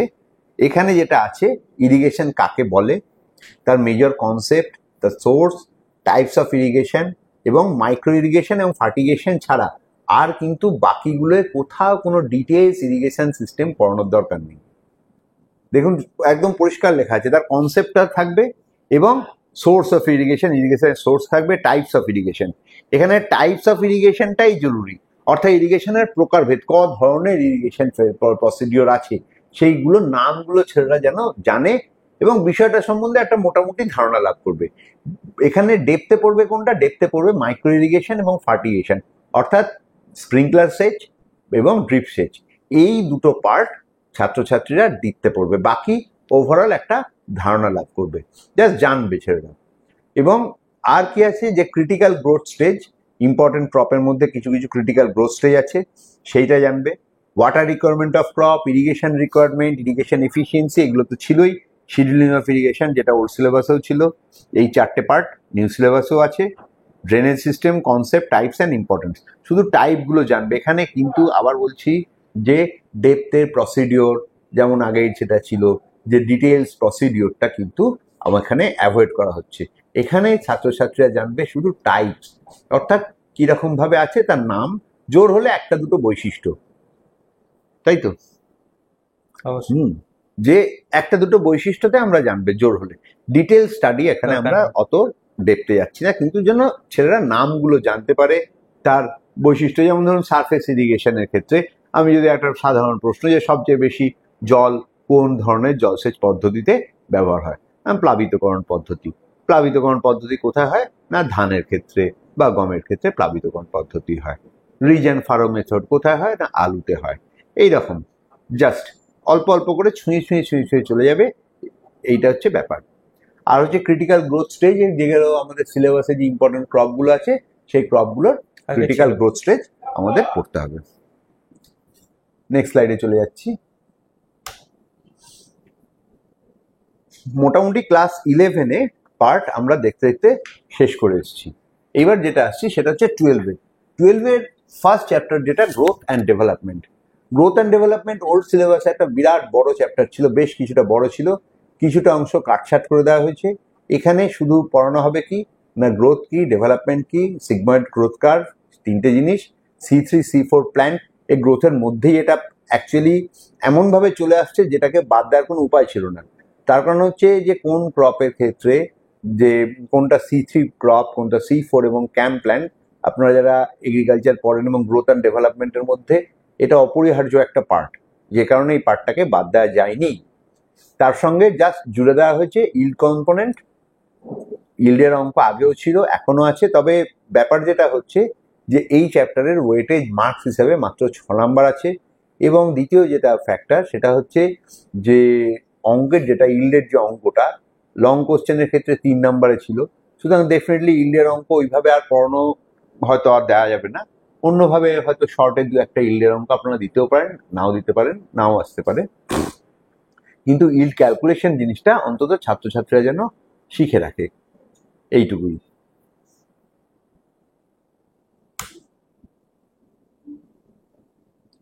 নেক্সট হচ্ছে এটা soil physical soil chemical and biological properties. এইখানেও দেখুন সিলেবাসটা কিন্তু অনেকটা ডেপথে লেখা আছে, লেখাটা অনেকটা ডেপথে আছে, কিন্তু মোরাললেস আমাদের ওল্ড সিলেবাসে যেগুলি ছিল প্রায় সেইগুলোই আছে। বরং কেন তাহলে এত ডেপথে লেখার প্রয়োজন কেন? ডেপথে এই কারণেই লেখার দরকার যাতে বেশি বেরিয়ে না যেতে পারে।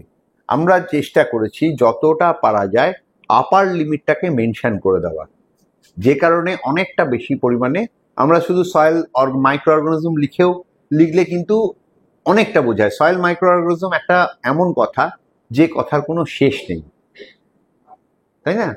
আমাদের এগ্রিকালচার এটাই সমস্যা, একটা কথাতেই বহু কিছু বলে দেওয়া যায়। সয়েল মাইক্রো অর্গানিজম একটা এত বড় টিসডাল নিলসনের বই হয়ে যাবে। তো সেই কারণে আমাদের বেঁধে দেওয়া হয়েছে, যে কারণে দেখুন যে চ্যাপ্টারটা যেটা ছিল যে different plant nutrients and their availability to plant, অর্থাৎ এইখানে আমাদের সেই যে 17টা প্ল্যান্ট নিউট্রিয়েন্ট ছিল সেই প্ল্যান্ট নিউট্রিয়েন্ট তার অ্যাভেলেবল ফর্ম সেইগুলো সম্বন্ধে আলোচনা হবে এবং উদ্ভিদ বৃদ্ধিতে তার প্রভাব। Mobility of plant nutrient in soil and plant, এটাও নতুন চ্যাপ্টার, এটা নতুন জয়েন হয়েছে, যেটা অবশ্যই কিন্তু ওল্ড সিলেবাসেও এখান থেকে কিন্তু প্রশ্ন আসতো।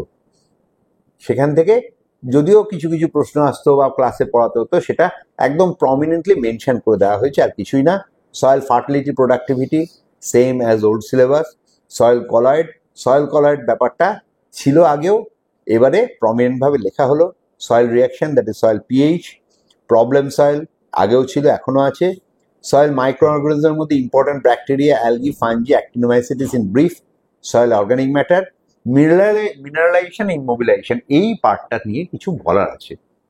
এই অংশটা, এই যে সয়েল কলয়েডের বাদ দিয়ে মিনারেলাইজেশন, ইমোবিলাইজেশন জিনিসটা আমাদের কিন্তু ক্লাসে একটা জিনিস যদি ভালো করে ভাবেন, ক্লাসে কিন্তু আপনারা পড়াতেন, আগেও পড়াতেন, ভবিষ্যতেও পড়াবেন। কারণ যেই মুহূর্তে আপনি একটি ছাত্রকে বলবেন যে বাপু হে আমার অর্গানিক ফার্টিলাইজার বা অর্গানিক ম্যানিওর 1 থেকে 1.5 মাস আগে জমিতে প্রয়োগ করতে হবে, সঙ্গে সঙ্গে এই প্রশ্নটা ইনভেরিয়েবলি উঠবে যে কেন স্যার, যে একটা 1 থেকে 1.5 মাস আগে আমাকে অর্গানিক ম্যানিওর জমিতে প্রয়োগ করতে হবে, তার উত্তর প্রশ্ন হচ্ছে নেক্সট হচ্ছে কেন। সেই কেনর উত্তর আপনারা যদি পড়াতে যান তাহলেই আপনাকে মিনারেলাইজেশন, ইমোবিলাইজেশন কিন্তু বলতে হচ্ছে। বলে বোঝাতে হচ্ছে।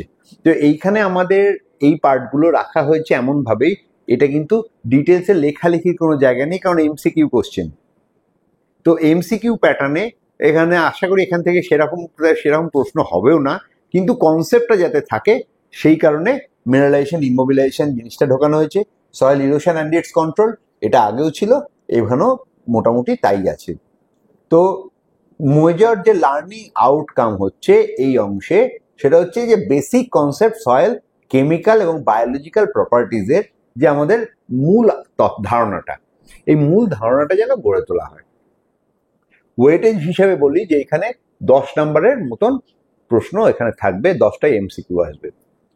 নেক্সট যেটা আসছে সেটা হচ্ছে ম্যানিউরস অ্যান্ড ফার্টিলাইজার, একদম প্রায় আনচেঞ্জড, বরং যেখানে কিছুটা কমে গেছে ওয়েটেজ, ইয়েটা মানে ভলিউমটা খানিকটা কমেছে। কেন বলছি?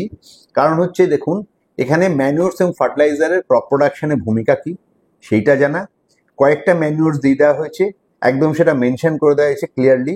Compost manure, FYM farmyard manure, green manure অর্থাৎ সবুজ সার, ভার্মি কম্পোস্ট, কেঁচো সার, অয়েল কেক, বোন মিল, এই মাত্র জাস্ট কয়েকটা মেনশন করে দেওয়া হয়েছে, তার বেশি কিন্তু বাড়ানো হয়নি।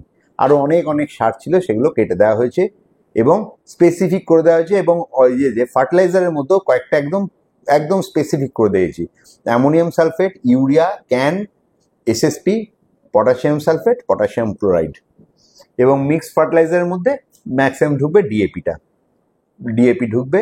Mixed fertiliser, their properties and uses, bio fertiliser, application of fertiliser, law of diminishing return in fertiliser use. এই পার্টটা law of diminishing return fertiliser ইউজের ক্ষেত্রে আমাদের কিন্তু ছিল হচ্ছে আগে।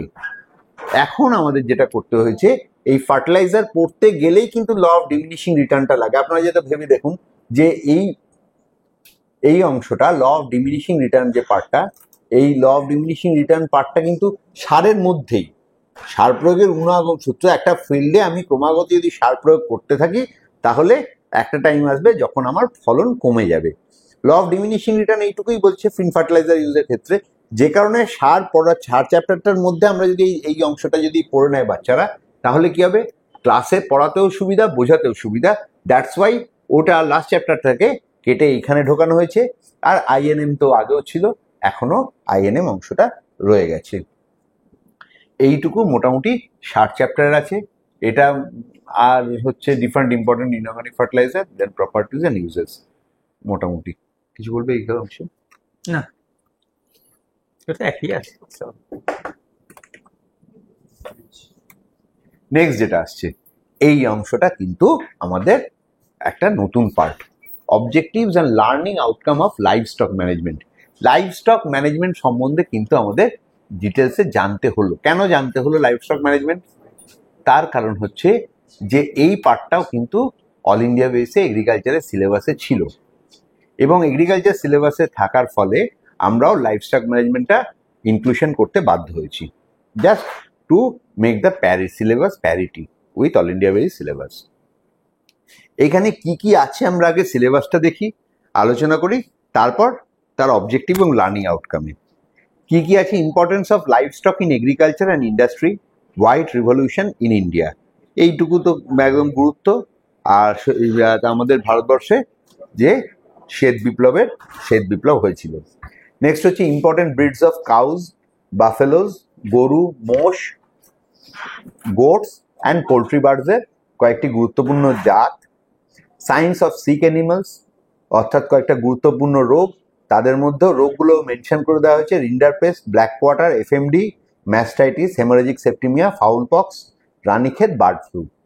অর্থাৎ পোলট্রি বার্ডের ক্ষেত্রে 3টে রোগ এবং বাকি 4টে হচ্ছে আমার এদের ক্ষেত্রে রোগ। এই কটা রোগগুলো আছে। আর AI বা আর্টিফিশিয়াল ইনসেমিনেশন, মজার ব্যাপার, একটা জোকস ব্যাপার, AI বলতে আমরা আগে কিন্তু আর্টিফিশিয়াল ইনসেমিনেশনই বুঝতাম, ইদানিং এখন AI এর এখন অন্য চলে গেছে, কিন্তু আমরা এখন AI বলতে এই চ্যাপ্টারের অংশে আর্টিফিশিয়াল ইনসেমিনেশন ব্যাপারটা বলছি। এবার দেখুন, আচ্ছা একটা লাইন এখানটা বলছি যে অ্যাসোসিয়েটেড অকুপেশন হিসাবে ভবিষ্যতে এরা এটাকে গ্রহণ করতে পারে, সেই জন্য কিন্তু লাইভ স্টক ম্যানেজমেন্ট এটা কিন্তু খুব ইম্পর্টেন্ট। একটা হচ্ছে সর্বভারতীয় সিলেবাসের ক্ষেত্রে সব জায়গাতে আছে লাইভস্টক ম্যানেজমেন্ট, কিন্তু আমাদের মনে হয়েছে এটা মনে হয় খুব জরুরি। মানে তারা যখন দেখতে পায় যে কোথাও একটা পোলট্রি ফার্ম করেছে বা গোটারি করেছে, বা বা অন্য ফার্ম যেগুলো করেছে, ওদের যদি এটা একটু জানা থাকে, তা কিছুজন অন্তত ভবিষ্যতে তাদের পেশা হিসাবে এটাকে নিতে পারে। আচ্ছা, এইবার বলি যে কতগুলো জিনিস ক্যাটলের যে গুরুত্বপূর্ণ জাত, ক্যাটলের গুরুত্বপূর্ণ জাত ধরুন আমাদের পশ্চিমবঙ্গে বা ভারতবর্ষে প্রায় ৭৪টার মতন গরুর জাত আছে, ২৩টা মোষের জাত আছে এবং ১৮ থেকে ২০টা মতন ভেড়ার জাত আছে, ছাগলের জাত আছে। তো এইবার এই বাচ্চারা নিশ্চয়ই এত বিপুল পরিমাণে জাত পড়বে না, যে এর মধ্যে অল ইন্ডিয়া বেসিসে যে জাতগুলো সর্বজন স্বীকৃত কতগুলো খুব গুরুত্বপূর্ণ জাত, সেই জাতগুলোর সম্বন্ধেই জানবে বা নামটা জানবে। এবং আর একটা ব্যাপার, সেটা হচ্ছে পশ্চিমবঙ্গে যেমন একটি মাত্র জাত আছে সিরি বলে, দার্জিলিং একটি জাত আছে, যে পশ্চিমবঙ্গে দার্জিলিং এবং সিকিম অঞ্চলে একটি জাত আছে। বাকি অল ইন্ডিয়া বেসে যেমন ধরুন গির বলুন বা এই ধরনের প্রমিনেন্ট জাত, বা মোষের ক্ষেত্রে সুরতি, প্রমিনেন্ট যে জাতগুলো আছে এরকম ৩-৪টে জাত সম্বন্ধে জানবে। এমন নয় যে বিশাল ডেপ্থে তার একদম ৭০-৭৫টা জাত, একদিকে মোষের ২৩টা মোষের জাত, না একদমই না। এটা কয়েকটা গুরুত্বপূর্ণ জাত যেগুলো ভারতবর্ষের নিজ গুণেই বিখ্যাত, এরকম জাতের সংখ্যা ৪-৫টার বেশি নেই, সেই কটা জাতি আমাদের পড়াতে হবে স্কুলে। ঠিক আছে, পোল্ট্রি বার্ডের ক্ষেত্রেও তাই। এবার এইখানে জাতগুলো একটু ভাগ করে দেওয়া হয়েছে গরু বা মোষের ক্ষেত্রে, যে আপনারাও সেটা জানেন যে মিল্ক ব্রিড কোনটা, অর্থাৎ কোনটা দুগ্ধ উৎপাদনকারী জাত, কোনটা হচ্ছে যে চাষ করতে পারবে এমন জাত, এবং কোনটা হচ্ছে মিশ্র জাত। এবং দেখবেন এই অংশটা mainly extended part of class 8-এর আপনারা যদি বায়োলজি তো না, ওদের যে প্রকৃতি ও বিজ্ঞান ওই বইটা যদি দেখেন, পরিবেশ ও বিজ্ঞান এই বইটা যদি আপনারা দেখেন, তাহলে দেখবেন যে ক্লাস 8-এর বই অলরেডি বাচ্চারা কিন্তু প্রথমবারের জন্য পড়ে লাইভস্টক কাকে বলে, লাইভস্টকের কতগুলো গরুর গুরুত্বপূর্ণ জাত, মোষের গুরুত্বপূর্ণ জাত, হাঁস এবং মুরগির গুরুত্বপূর্ণ জাত, এই জাতগুলো কিন্তু অলরেডি তারা পড়েছে ক্লাস 8-এ। তারই একটা এক্সটেন্ডেড পার্ট আবার তারা 12-এ উঠে পড়বে। হোয়াইট রিভলিউশন সম্পর্কে যা জানলে সেটা মানে খুবই খারাপ ব্যাপার হতো, সেখানে হোয়াইট রিভলিউশন জানতেই হবে। এবং যেটা অদ্ভুত ব্যাপার, হোয়াইট রিভলিউশন আজকে আমাদের দুগ্ধ উৎপাদনে ভারতবর্ষ প্রথম স্থান দখল করেছে দুগ্ধ উৎপাদনে।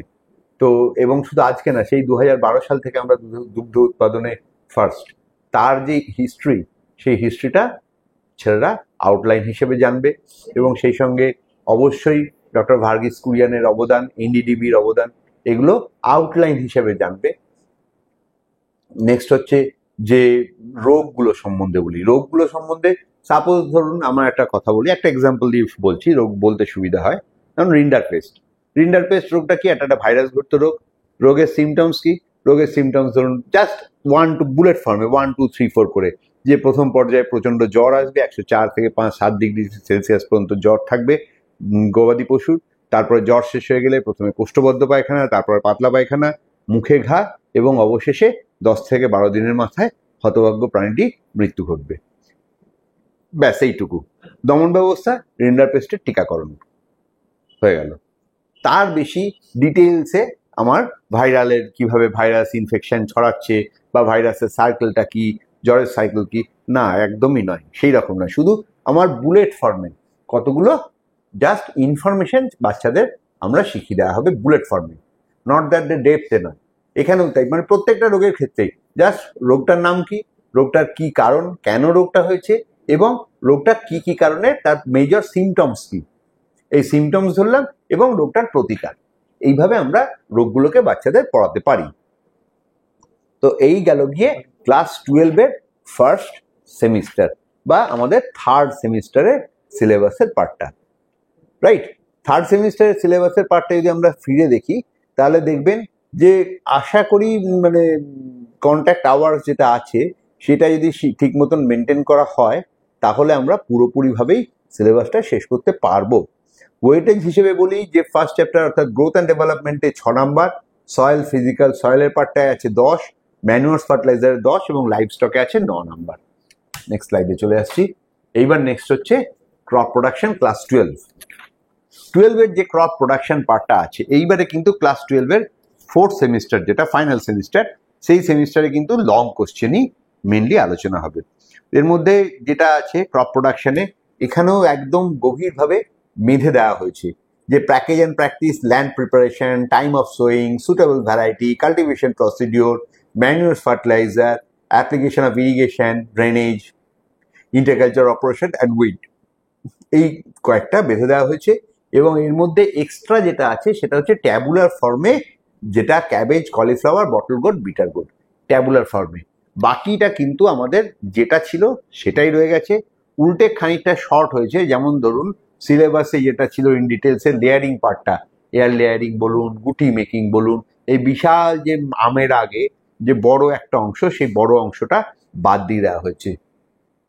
তাতে ওই পার্টটা ছোট হয়ে গেছে, অপেক্ষাকৃত অনেক ছোট হয়ে গেছে। অনর্থক যে প্রেসারটা ছিল সেই প্রেসারটা কমিয়ে দেওয়া হয়েছে। কেন বাদ দেওয়া হয়েছে? তার কারণ হচ্ছে এই অংশটা আমরা প্র্যাকটিক্যালে অলরেডি বাচ্চাদের করাবো। আমরা অলরেডি বাচ্চাদের শেখাবো যে গুটি তৈরি করা কিভাবে করে, ডাল কলম কিভাবে করে, কলম তৈরি করার পদ্ধতি, কলম ক রকমের হয়, অলরেডি প্র্যাকটিক্যাল অংশে ডেপথে একবার শেখাচ্ছি। সেটাকে যে কারণে থিওরি পার্ট থেকে আমরা সরিয়ে দেওয়া হয়েছে, এইটুকু করা হয়েছে। আর ভেজিটেবল রিপ্রোডাকশন, এই cabbage, cauliflower, bottle gourd, bitter গোড আমাদের সবজিগুলোর মধ্যে অত্যন্ত গুরুত্বপূর্ণ স্থান, এবং ইকোনমিক্যালি যেহেতু এরা অত্যন্ত গুরুত্বপূর্ণ, সেই কারণে শুধু ট্যাবুলার ফর্ম বলতে কি বোঝায়, আমরা বাচ্চাদের ছোটবেলায় আমরা নিজেরাও যেভাবে পড়েছি, অর্থাৎ তার নাম, বিজ্ঞানসম্মত নাম, কখন বোনা হয়, তার বীজের হার, তার ফার্টিলাইজার ডোজ, তার ম্যানিউর, তার জলসেচ এবং ফসল কাটা ফলন, ইন্টারকালচার অপারেশন যদি স্পেসিফিক কিছু থাকে। এখানে চারটেরই মাচা তৈরি করে করা হবে ইন্টারকালচার অপারেশন অলমোস্ট। এবং কাল্টিভেশন প্রসিডিওর একটা জিনিস খেয়াল করে দেখবেন যে ক্যাবেজ, কলিফ্লাওয়ারের cultivation procedure more or less same, as well as bottle gourd, bitter গোডেরও তাই কাল্টিভেশন প্রসিডিওর মোটের ওপর সেম। ফলে খুব বেশি ছাত্রছাত্রীদের উপর প্রেশার পড়বে না, অথচ ওরা চারটে ক্রপ জানবে। এই উদ্দেশ্য নিয়েই এই চারটে ক্রপ অ্যাডিশন করা হয়েছে পুরনো সিলেবাসের থেকে। নেক্সট হচ্ছে crop protection. Crop protection old সিলেবাসে কিন্তু একটা প্রহেলিকা হিসেবে রয়ে গেছে। কেন প্রহেলিকা? কারণ পুরনো সিলেবাসে আপনারা যদি দেখেন যে ক্রপ প্রোটেকশনের কোনো সীমা নেই, হিউজ। তাকে পড়তে হয়েছে পেস্টিসাইড থেকে শুরু করে ফাঙ্গিসাইড, তার হার্বিসাইড, সেগুলোও যেমন পড়তে হয়েছে, প্রত্যেকটা ক্রপের তার ডিটেলস, তার রোগ পোকা সমস্তই কিছু করতে হয়েছে। এবং আনফর্চুনেটলি এটা মোটের ওপর প্রায় একই রয়ে গেছে। যে কনসেপ্ট পেস্টিসাইড, ঠিক আছে, পেস্ট কাকে বলে, পেস্টিসাইড কাকে বলে, তার mode of action, basic idea, এগুলো একদম বেসিক আইডিয়াতে। আইপিএম, আইডিএম, আইডাব্লিউএম কাকে বলে সেটা আগেও জেনেছে, এবারও একই রয়ে গেছে। Different insect, disease and weeds of different crops, এখানে ক্রপটা মেনশন করে দেওয়া হয়েছে, rice, wheat, jute, potato, sugar কেন, ব্রিঞ্জেল, ম্যাঙ্গো, বানানা, মাস্টার্ড, গ্রাম। যে কটা ছিল সেই পুরনো সিলেবাসের যে কটা ক্রপের ছিল সেই কটা ক্রপেরই রয়েছে। হ্যান্ডলিং অফ পেস্টিসাইড অর্থাৎ কীটনাশক ওষুধ প্রয়োগের সতর্কতা ইত্যাদি পার্টটা ছিল। তো টার্গেট, পেস্ট এবং মোড অফ অ্যাকশনের মোড অফ অ্যাকশন দেখে এ করার পিছনে বেসিক আইডিয়া যে জিনিসটা কিভাবে কাজ করে। অলরেডি আপনারা পুরনো সিলেবাসেও আমরা ক্লাসে পড়েছি সিনথেটিক পেস্টিসাইডের কোনটা স্টমাক পয়জনিং করছে, কোনটা কন্ট্যাক্ট পয়জনিং করছে, কোনটা কি বলে, এই যে বিভিন্ন জিনিসগুলো যেগুলো পড়ানো হয়েছিল ওল্ড সিলেবাসে প্রায় সেই রকমই আছে। তো মেজর আমাদের এটা লার্নিং আউটকাম কি না, different package of practices, important agriculture horticulture crop protection সম্বন্ধে, তারপর হচ্ছে comprehensive idea, IPM, INM, IDM, IWM এগুলো সম্বন্ধে, এবং প্রায় এটা সেমই আছে, এবং basic idea crop plant protection সম্পর্কে। নেক্সট হচ্ছে এই অংশটাও সম্পূর্ণ নতুন, ফুড প্রসেসিং প্রিজার্ভেশন। আগে কেন এই ফুড প্রসেসিং এবং প্রিজার্ভেশন পার্টটা আমাদের সিলেবাসে এসছে সেটা স্যার অলরেডি বলেছেন। এই পার্টটা সম্বন্ধে স্যার একটু বলবেন। আচ্ছা, ছোট করে। হ্যাঁ, মানে এগ্রিকালচার তো আমরা বলেছি আগে, সেখানে তার সঙ্গে হর্টিকালচারের পার্টটা কিন্তু ছিল না। এবং আমি এর আগেও বলেছি যে ফিউচারে যেটা নিয়ে খুব বেশি কাজ হবে এবং এখন হচ্ছে ফুড প্রসেসিং এবং প্রিজার্ভেশন। মানে দেখা যাচ্ছে আমরা যদি ইংরেজ আমলে মনে করি সেই নীল চাষের ক্ষেত্রে, সেই আমরা এখানে নীল চাষ হলো আর ওরা ইংল্যান্ডে নিয়ে চলে গেল, এখানে বেচছে আর কি। তা আমাদের এই ওয়েস্ট বেঙ্গলে কিন্তু প্রচুর ফ্রুট এবং ভেজিটেবল তৈরি হয়, কিন্তু সেগুলো দেখা যাচ্ছে যে সেটা অন্য জায়গায় চলে যাচ্ছে, দিয়ে তারা সেটাকে প্রসেসিং করে বা প্রিজার্ভেশন করে কাজ করছে, কিন্তু আমাদের ওয়েস্ট বেঙ্গলে এই বিষয়টার সেই মতো করে কিন্তু ব্যবস্থা নেই। সেই জন্য এই চ্যাপ্টারটা যেখানে অল ইন্ডিয়া বেসিসে ছিল, কিন্তু আমাদের পশ্চিমবঙ্গের ক্ষেত্রে খুব প্রযোজ্য এটা, কারণ আমাদের ফ্রুট এবং ভেজিটেবল প্রচুর হারে তৈরি হয়, এবং সেটাকে যদি আমরা ফুড প্রিজার্ভ করতে পারি তাহলে খুব ভালো হয়। প্লাস এই যে জ্যাম, জেলি, কেচাপ, চিপস এই যে তৈরি করা, এটা কিন্তু অবশ্যই আমাদের জানা দরকার আছে। ঠিক আছে, এখানে শুধুমাত্র খুব বেশি করেনি, কিন্তু বলা আছে principle and methods of fruits and vegetable preservation, তার প্রিন্সিপালগুলো এবং মেথডগুলো এটা অবশ্যই জানা দরকার আছে। আর preparation of jam, jelly, ketchup, chips এইগুলো কি করে করা যায়, তার প্যাকিং, এই বিষয়টা নিয়ে আমার মনে হয় খুবই প্রয়োজন ছিল, এবং এটা রাখা হয়েছে। এবং আগে কেন ছিল না এটা মনে হয় প্রশ্ন থাকা উচিত, যাকে হয়তো সেই সময় এই বিষয় নিয়ে অত বেশি আলোচিত এই ছিল প্রসঙ্গে না। আমি একটু বলি, সেটা হচ্ছে এখানে আমরা কি কি পড়াবো বাচ্চাদের। এখানে বাচ্চাদের পড়াবো হচ্ছে যে principles and method of fruit and vegetable preservation, অর্থাৎ মূল নীতি কি, মূল নীতি পড়লো বাচ্চারা, তারপরে জানলো কি যে তার পদ্ধতি কি, অর্থাৎ ডিটেলস একটা গল্প গাছার ডেসক্রিপটিভ ব্যাপার। এখানে এখানে সায়েন্সের অত কিছু নেই, কিন্তু ডেসক্রিপটিভ সায়েন্স এটা।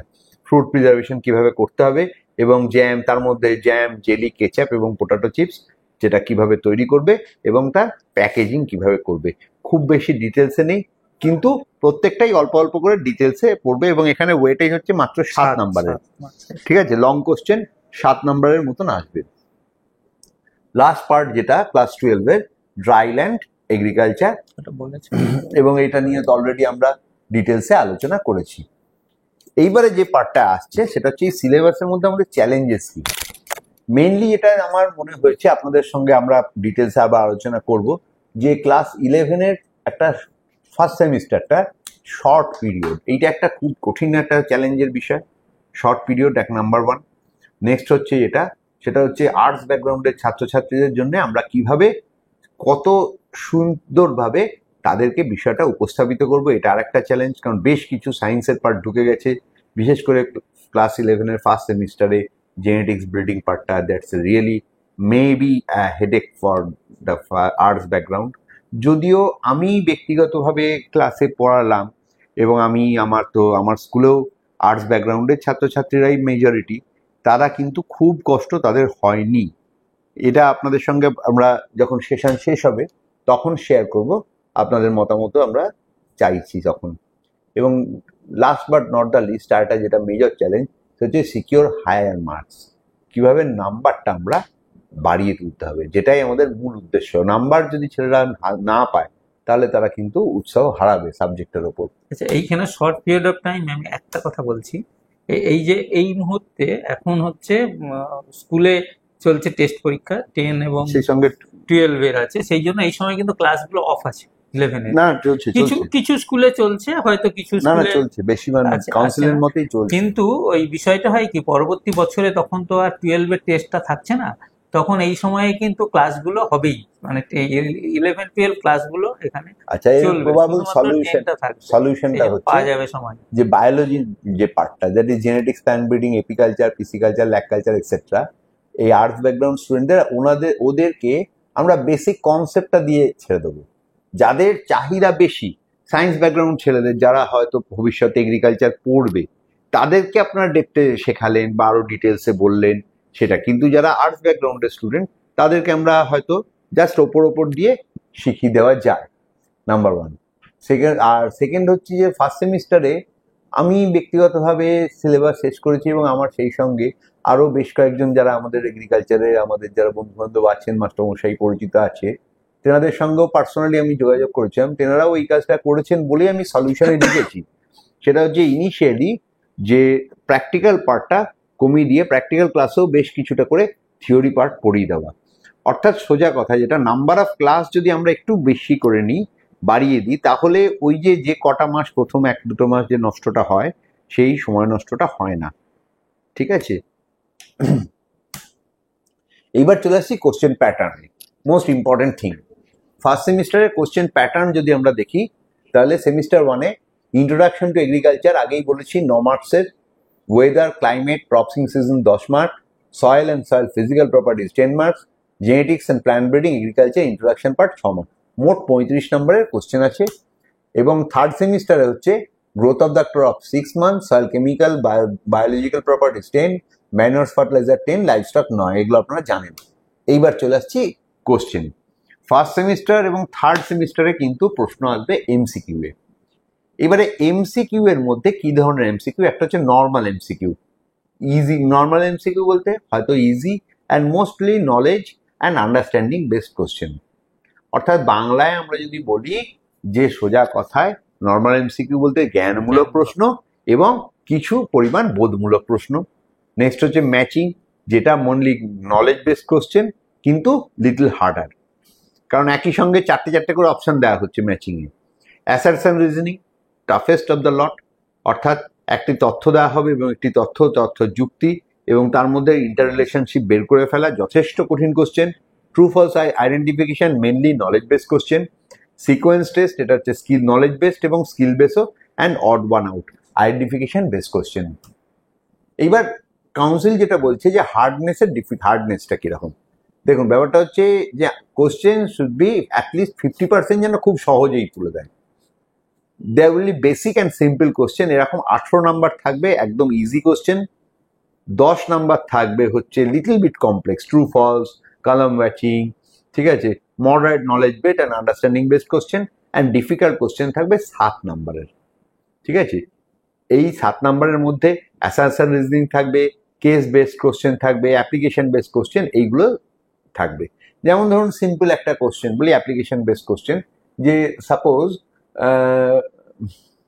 ক বাবু তার জমিতে কুয়ো খুঁড়বেন বলে স্থির করলেন। এইবার কিছু দূর খোঁড়ার পরেই উনি একটা বড় শক্ত পাথরের চাই পেলেন এবং হানিকম স্ট্রাকচার যুক্ত পাথরের চাই পেলেন, এবং যে কারণে ওনার খনন কার্য বন্ধ করতে উনি বাধ্য হলেন। প্রশ্ন, ওনার জমির মাটির রং কি? দেখুন এই যে কোশ্চেনটা, এই কোশ্চেনটা কিন্তু হাইলি অ্যাপ্লিকেশন বেসড কোশ্চেন এবং ডিফিকাল্ট কোশ্চেন, কারণ তাই সঙ্গে সঙ্গে তাকে রিলেট করতে হচ্ছে হানিকম স্ট্রাকচার পেয়েছে, হানিকম স্ট্রাকচার তাকে রিলেট করতে হয়েছে এবং কোন মাটিতে হানিকম স্ট্রাকচার থাকবে এবং সেই মাটির কালারটা কি, এইটা তাকে রিলেট করতে হচ্ছে। That means this is a difficult one.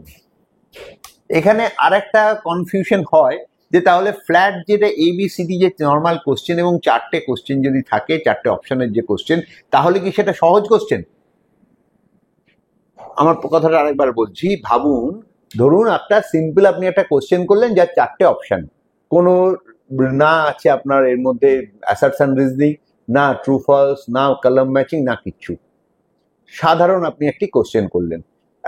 Example, what is the acid equivalent of ammonium sulphate? Ammonium সালফেটের অ্যাসিড সমতুল্যতার মান কত? অপশন 110, 60, 82, 120। এই কোশ্চেনটা আপনারা কি ভাবছেন, এটা কি খুব সহজ কোশ্চেন না ডিফিকাল্ট কোশ্চেন? এইটা কিন্তু আসছে ডিফিকাল্ট কোশ্চেনের মধ্যে। কেন?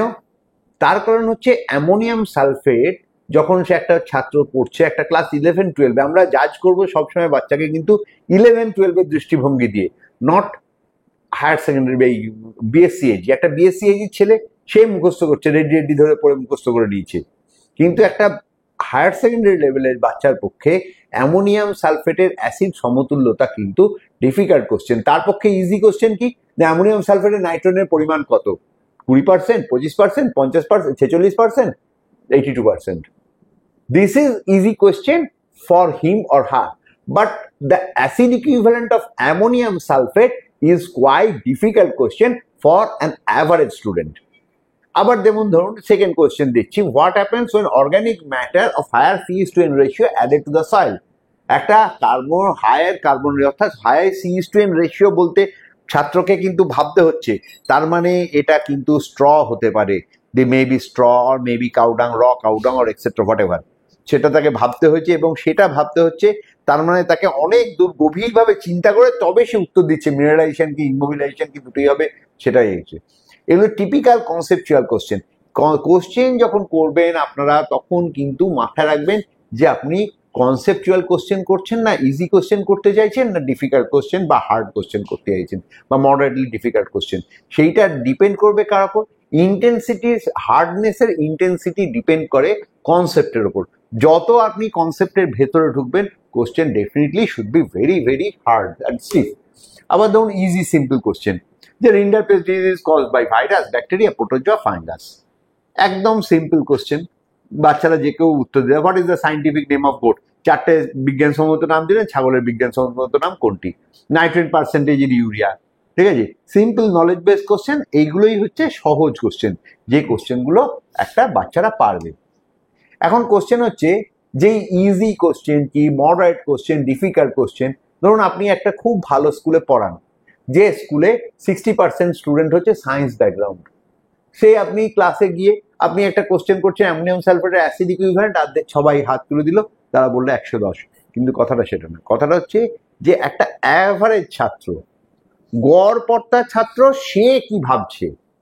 আমাদের পয়েন্ট হচ্ছে সেইখানে যে একটা গড় ছাত্র সে যদি ভাবে যে বাপু হে সেই ম্যাক্সিমাম অ্যাভারেজ ছাত্র, তাদের যদি কোশ্চেন সহজ লাগে তাহলেই সেটা সহজ কোশ্চেন। যার কোশ্চেন কঠিন লাগবে সেটাই যদি তার যদি মনে হয় না একটা কোশ্চেনটা কঠিন, তাহলে কঠিন কোশ্চেন। সেই কারণে বলছেন average student can answer the question easily is called easy question, or he or she, if he or she face difficulty, the question is said to be difficult. এই কোশ্চেন করার সময় আমাদের কিন্তু এইগুলো মাথায় রাখতে হবে, যে এই যে 18, 7, 7 আমরা প্রিভিয়াস স্লাইডে যেটা দেখলাম যে 18, 10, 7 এই ডিফিকাল্টি লেভেল আমরা যখন সেট করব, সেই সেট করার সময় কিন্তু আমরা খেয়াল রাখবো আমাদের অ্যাভারেজ ছাত্রছাত্রীদের জন্য। অ্যাভারেজ ছাত্রছাত্রী তারা জিনিসটা কিভাবে নিচ্ছে, তাদের যদি মনে হয় যে না এটা কোশ্চেনটা এটা তাদের পক্ষে ডিফিকাল্ট। এবং সহজ থাম্ব রুল হচ্ছে যত বেশি আমরা কনসেপ্টে ঢুকবো, যত বেশি কনসেপ্টে ঢোকা যাবে ততই জিনিসটা ডিফিকাল্ট হবে ফর অ্যাভারেজ স্টুডেন্ট। যত আমরা উপরের দিকে থাকবো তত জিনিসটা ইজিয়ার হবে। Plain and simple. যদি ধরুন আমরা সাধারণ একটা সয়েল সায়েন্স থেকে বা এই অ্যাগ্রোনমি থেকে আমরা প্রশ্ন করি যে রাইসের ফ্যামিলি, রাইসের ফ্যামিলি কি, মেইজের ফ্যামিলি কি, দিস ইজ সিম্পল কোশ্চেন, একদমই সিম্পল কোশ্চেন। কিন্তু যেই মুহূর্তে আপনি একটা কোশ্চেন করছেন যে বোরো ধানে চারা আমন ধানের থেকে 12 দিন বেশি সময় লাগে কেন, এই কোশ্চেনটা লং কোশ্চেনের পার্টে আসছে, কোশ্চেনটা কিন্তু ডিফিকাল্ট কোশ্চেন হয়ে যায় সবসময়।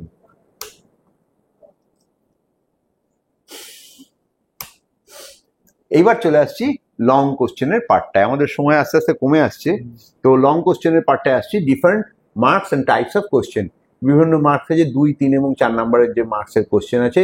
শর্ট অ্যান্সার টাইপের কোশ্চেন হচ্ছে 2 নাম্বার, মডারেট হচ্ছে 3 এবং 4 নাম্বার হচ্ছে ডেসক্রিপটিভ টাইপের কোশ্চেন।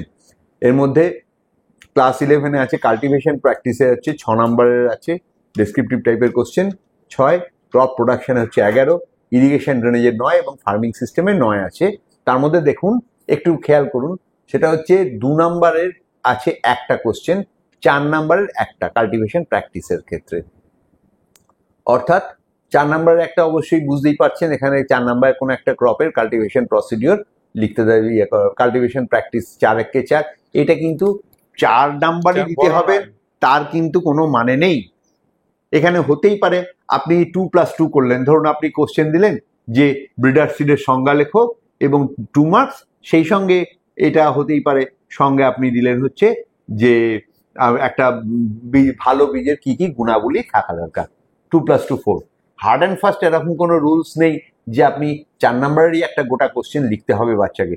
আপনি যদি মনে করেন যে 4টাকে 2+2 ইচ্ছা করলে ভাঙতে পারবেন, সেটা আপনি যেমন ভাবে সেট করবেন সেরকম ভাবে সেট করবেন, তবে অ্যাভয়েড করবেন 4 গোটা একটা 4 নাম্বারের কোশ্চেন আজকের দিনে ধীরে ধীরে অবসলিটও হয়ে যাচ্ছে, সুতরাং সেটা না করাই ভালো। একইভাবে ক্রপ প্রোডাকশন চ্যাপ্টারটায় 2 নাম্বারের 2টো কোশ্চেন করছেন, 3 নাম্বারের একটা কোশ্চেন এবং 4 নাম্বারের একটা কোশ্চেন আমাদের করতে হচ্ছে। ইরিগেশন ড্রেনেজ চ্যাপ্টারে 9 নাম্বার আছে, তাতে 2, 3, 6, 2 নাম্বারের 3টে কোশ্চেন এবং 3 নাম্বারের একটি কোশ্চেন। ফার্মিং সিস্টেম থেকে 9 নাম্বারের একইভাবে 2 নাম্বারের 3টে কোশ্চেন এবং 3 নাম্বারের একটা কোশ্চেন। তাহলে ক্লাস 11-এর আমরা সেকেন্ড সেমিস্টারের কোশ্চেন প্যাটার্নটা যদি আমরা দেখি, তাহলে দেখুন 2 নম্বরের মোট কোশ্চেন আমাদের করতে হচ্ছে 2 আর 1 3 3 6 তে 9। 2 নম্বরের 9টা কোশ্চেন করতে হবে, 3 নম্বরের করতে হবে 3টে কোশ্চেন, এবং 4 নম্বরের করতে হবে একটা কোশ্চেন, দুটো কোশ্চেন। 2 নম্বরের কোশ্চেন নিয়ে আমাদের কোনো ডাউট নেই। 3 এবং 4 নম্বরের কোশ্চেন নিয়ে আমাদের যেটা হতেই পারে যে এটা আমরা কিভাবে করব, 3 নম্বরের একটা গোটা কোশ্চেন দেবো না 4 নম্বরের একটা গোটা কোশ্চেন দেবো, সেটা না করে আপনারা ইচ্ছা করলে এটাকে 1.5 + 1.5 3 করতে পারেন, বা 1 + 2 3 করতে পারেন। 4 নম্বরের কোশ্চেনে 1 + 3 করতে পারেন, 2 + 2 করতে পারেন, বা 1 + 1 + 1 + 1ও করতে পারেন। ক্রপ প্রোডাকশনের ক্ষেত্রে তো এক এক করেই হবে, 4 থাকলেও হ্যাঁ, ক্রপ প্রোডাকশনে এক এক করেই দিতে এক এক হবে, করেই হবে, ওটা কারণ 4 যেই মুহূর্তে আপনি লিখবেন যে সাপোজ কি বলে পাট নিম্নলিখিত বিষয়গুলি অবলম্বনে পাট চাষের সংক্ষিপ্ত বর্ণনা দাও, তাহলে জমি তৈরি, বীজ বপন, সার প্রয়োগ, জলসেচ, 4টে পয়েন্ট আপনি দিলেন, তাহলে 4 × 4 আপনাকে অটোমেটিক্যালি 4 × 4 হয়েই যাবে ক্রপ প্রোডাকশনের ক্ষেত্রে ডেফিনেটলি। এবার চলে আসছি ক্লাস 12 এর ক্ষেত্রে। 12 এরও তাই দেখুন, 2 × 2 = 4, ক্রপ প্রোডাকশনের হচ্ছে 2 নম্বরের 2টো, 3 নম্বরের একটা, 4 নম্বরের একটা কোশ্চেন। ক্রপ প্রোটেকশনে 2 নম্বরের 3টে, 4 নম্বরের একটা। ফুড প্রসেসিং প্রিজার্ভেশনে 2 নম্বরের 2টো, 3 নম্বরের একটা। ড্রাইল্যান্ড এগ্রিকালচারের ক্ষেত্রে 2 নম্বরের 2টো, 3 নম্বরের একটা কোশ্চেন করাতে হচ্ছে। এখানে কিন্তু 4 থাকছেই না, না, 4 নম্বরের ক্রপ কোশ্চেন প্রোটেকশনেও 4টা ভাগ হয়ে যাচ্ছে এক এক করে। এক্ষেত্রে 4 নম্বরের কিন্তু আমাদের 2টো কোশ্চেন যথারীতি ফার্স্ট সেমিস্টারেও যেমন ছিল এই সেমিস্টারেও তাই 4 নম্বরের লিখতে হচ্ছে 2টো কোশ্চেন ক্লাস 11 এর মতনই।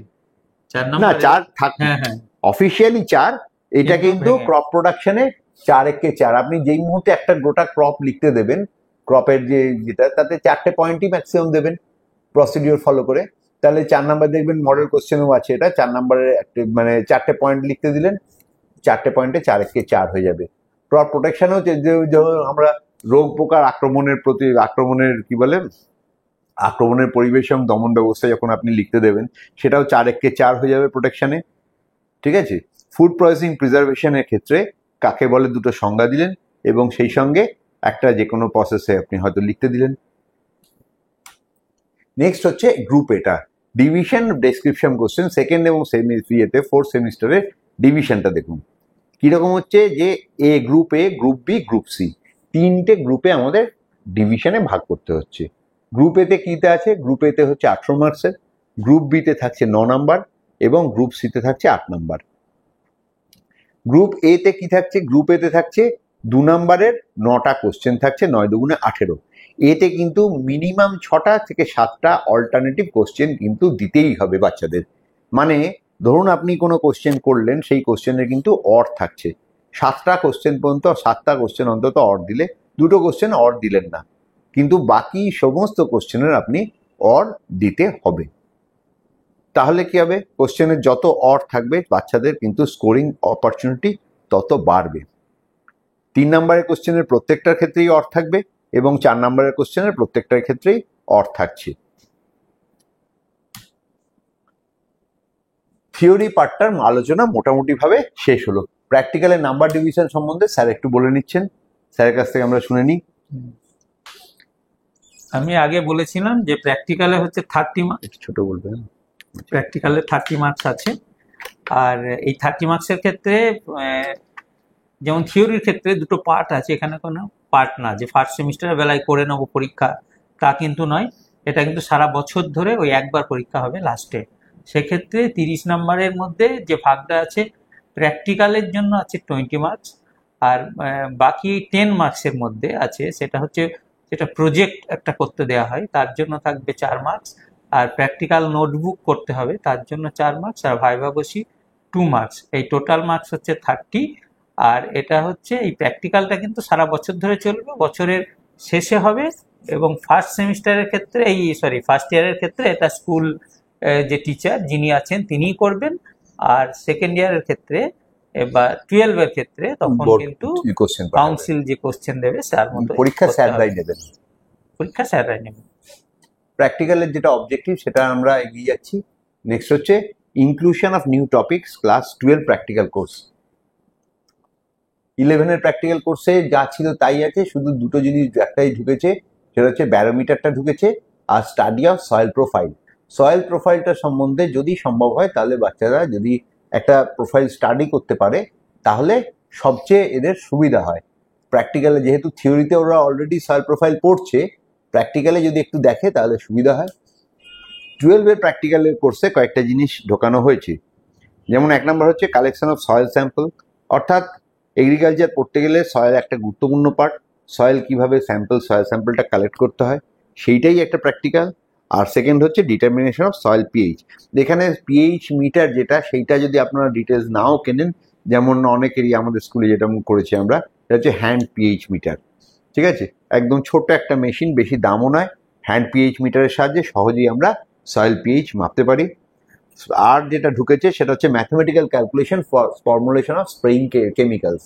একটা 10 লিটারের ড্রামে আমি যদি সাপোজ এন্ডোসালফান স্প্রে ইউজ করি, তা কতটা এন্ডোসালফান গুলবো 0.05% বলতে, তার ক্যালকুলেশনটা শেখাতে হবে।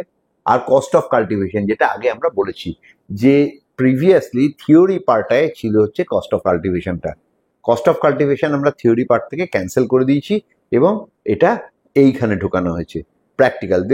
একটা typical practical work cost of cultivation বার করা, সেই জন্য থিওরি পার্ট থেকে প্র্যাকটিক্যাল পার্টে ঢুকিয়ে দেওয়া হয়েছে। আর দীর্ঘদিন ধরেও এটা ঘটনা যে এইটা যখন কস্ট অফ কাল্টিভেশন যে অংশটা, এটা যখন থিওরিতে ছিল, বেশ কয়েকটা বছরের প্রশ্ন যদি আপনারা স্টাডি করেন বিগত 4-5টা বছর ধরে, দেখবেন যে এই পার্ট থেকে কোনো সেরকম প্রশ্ন আসেনি, বরং এমসিকিউ দুটো এমসিকিউ এসেছিল। লাস্ট ইয়ারে একটা এমসিকিউ এসেছিল, খুব সম্ভবত আমার স্মৃতি যদি ভুল না করে, তাহলে অমুক বাবু তিনি এতজন লেবার লাগালেন, এতজন কাজ করলেন, তাহলে তার জমিতে বীজ বপনের জন্য কত খরচা হবে, এই একটা অঙ্ক ছিল।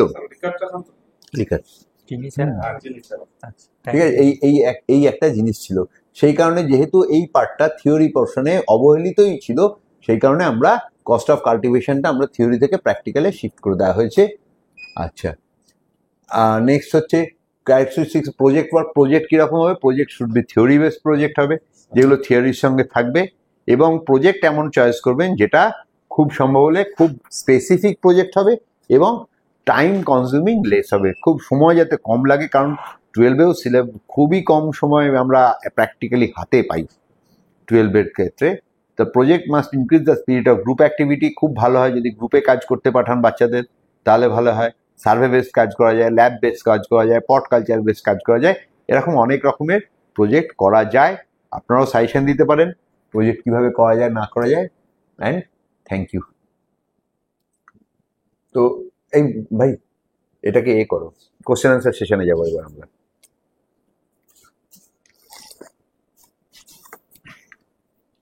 তো আমরা যেটাতে আসছি এবার, আমরা কোশ্চেন অ্যান্সার সেশন যদি থাকে, তাহলে আপনাদের যদি কিছু বলার থাকে, এবং বলার তো না, বিষয়টা আলোচনার, এখানে কেবলমাত্র একটা জিনিস মাথায় রাখবেন যে দয়া করে সিলেবাস রিলেটেড আলোচনাটাই এখানে কিন্তু প্রাধান্য পাবে।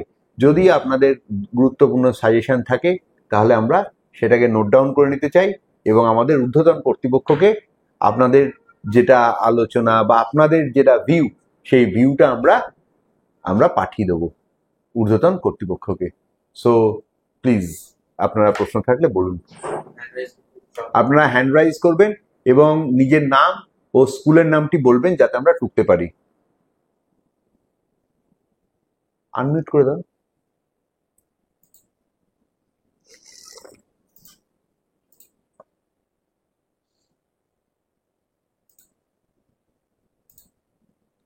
যদি কারোর কোনো প্রশ্ন থাকে, না পরপর বলতে হবে তো। কজন আছে পার্টিসিপেন্টস?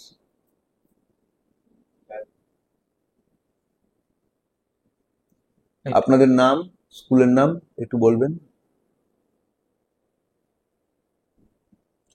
এই তো দেবপ্রিয় ঘোষ প্রশ্ন করছেন, আস্ক টু আনমিউট। দেবপ্রিয় বাবু আপনি আনমিউট করুন।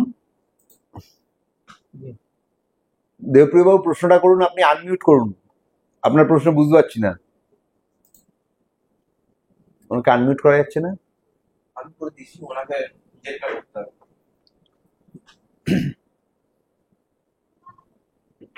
ওই যে উপরে আছে, তুলেছে না প্রফেসর চিরঞ্জিত বাবু, ওটা আমরাই। ও আচ্ছা আচ্ছা।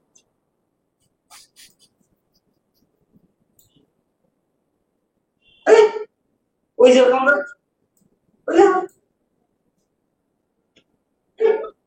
দেবপ্রিয় ঘোষ, জলচক নাটেশ্বরী নেতাজি বিদ্যালয়।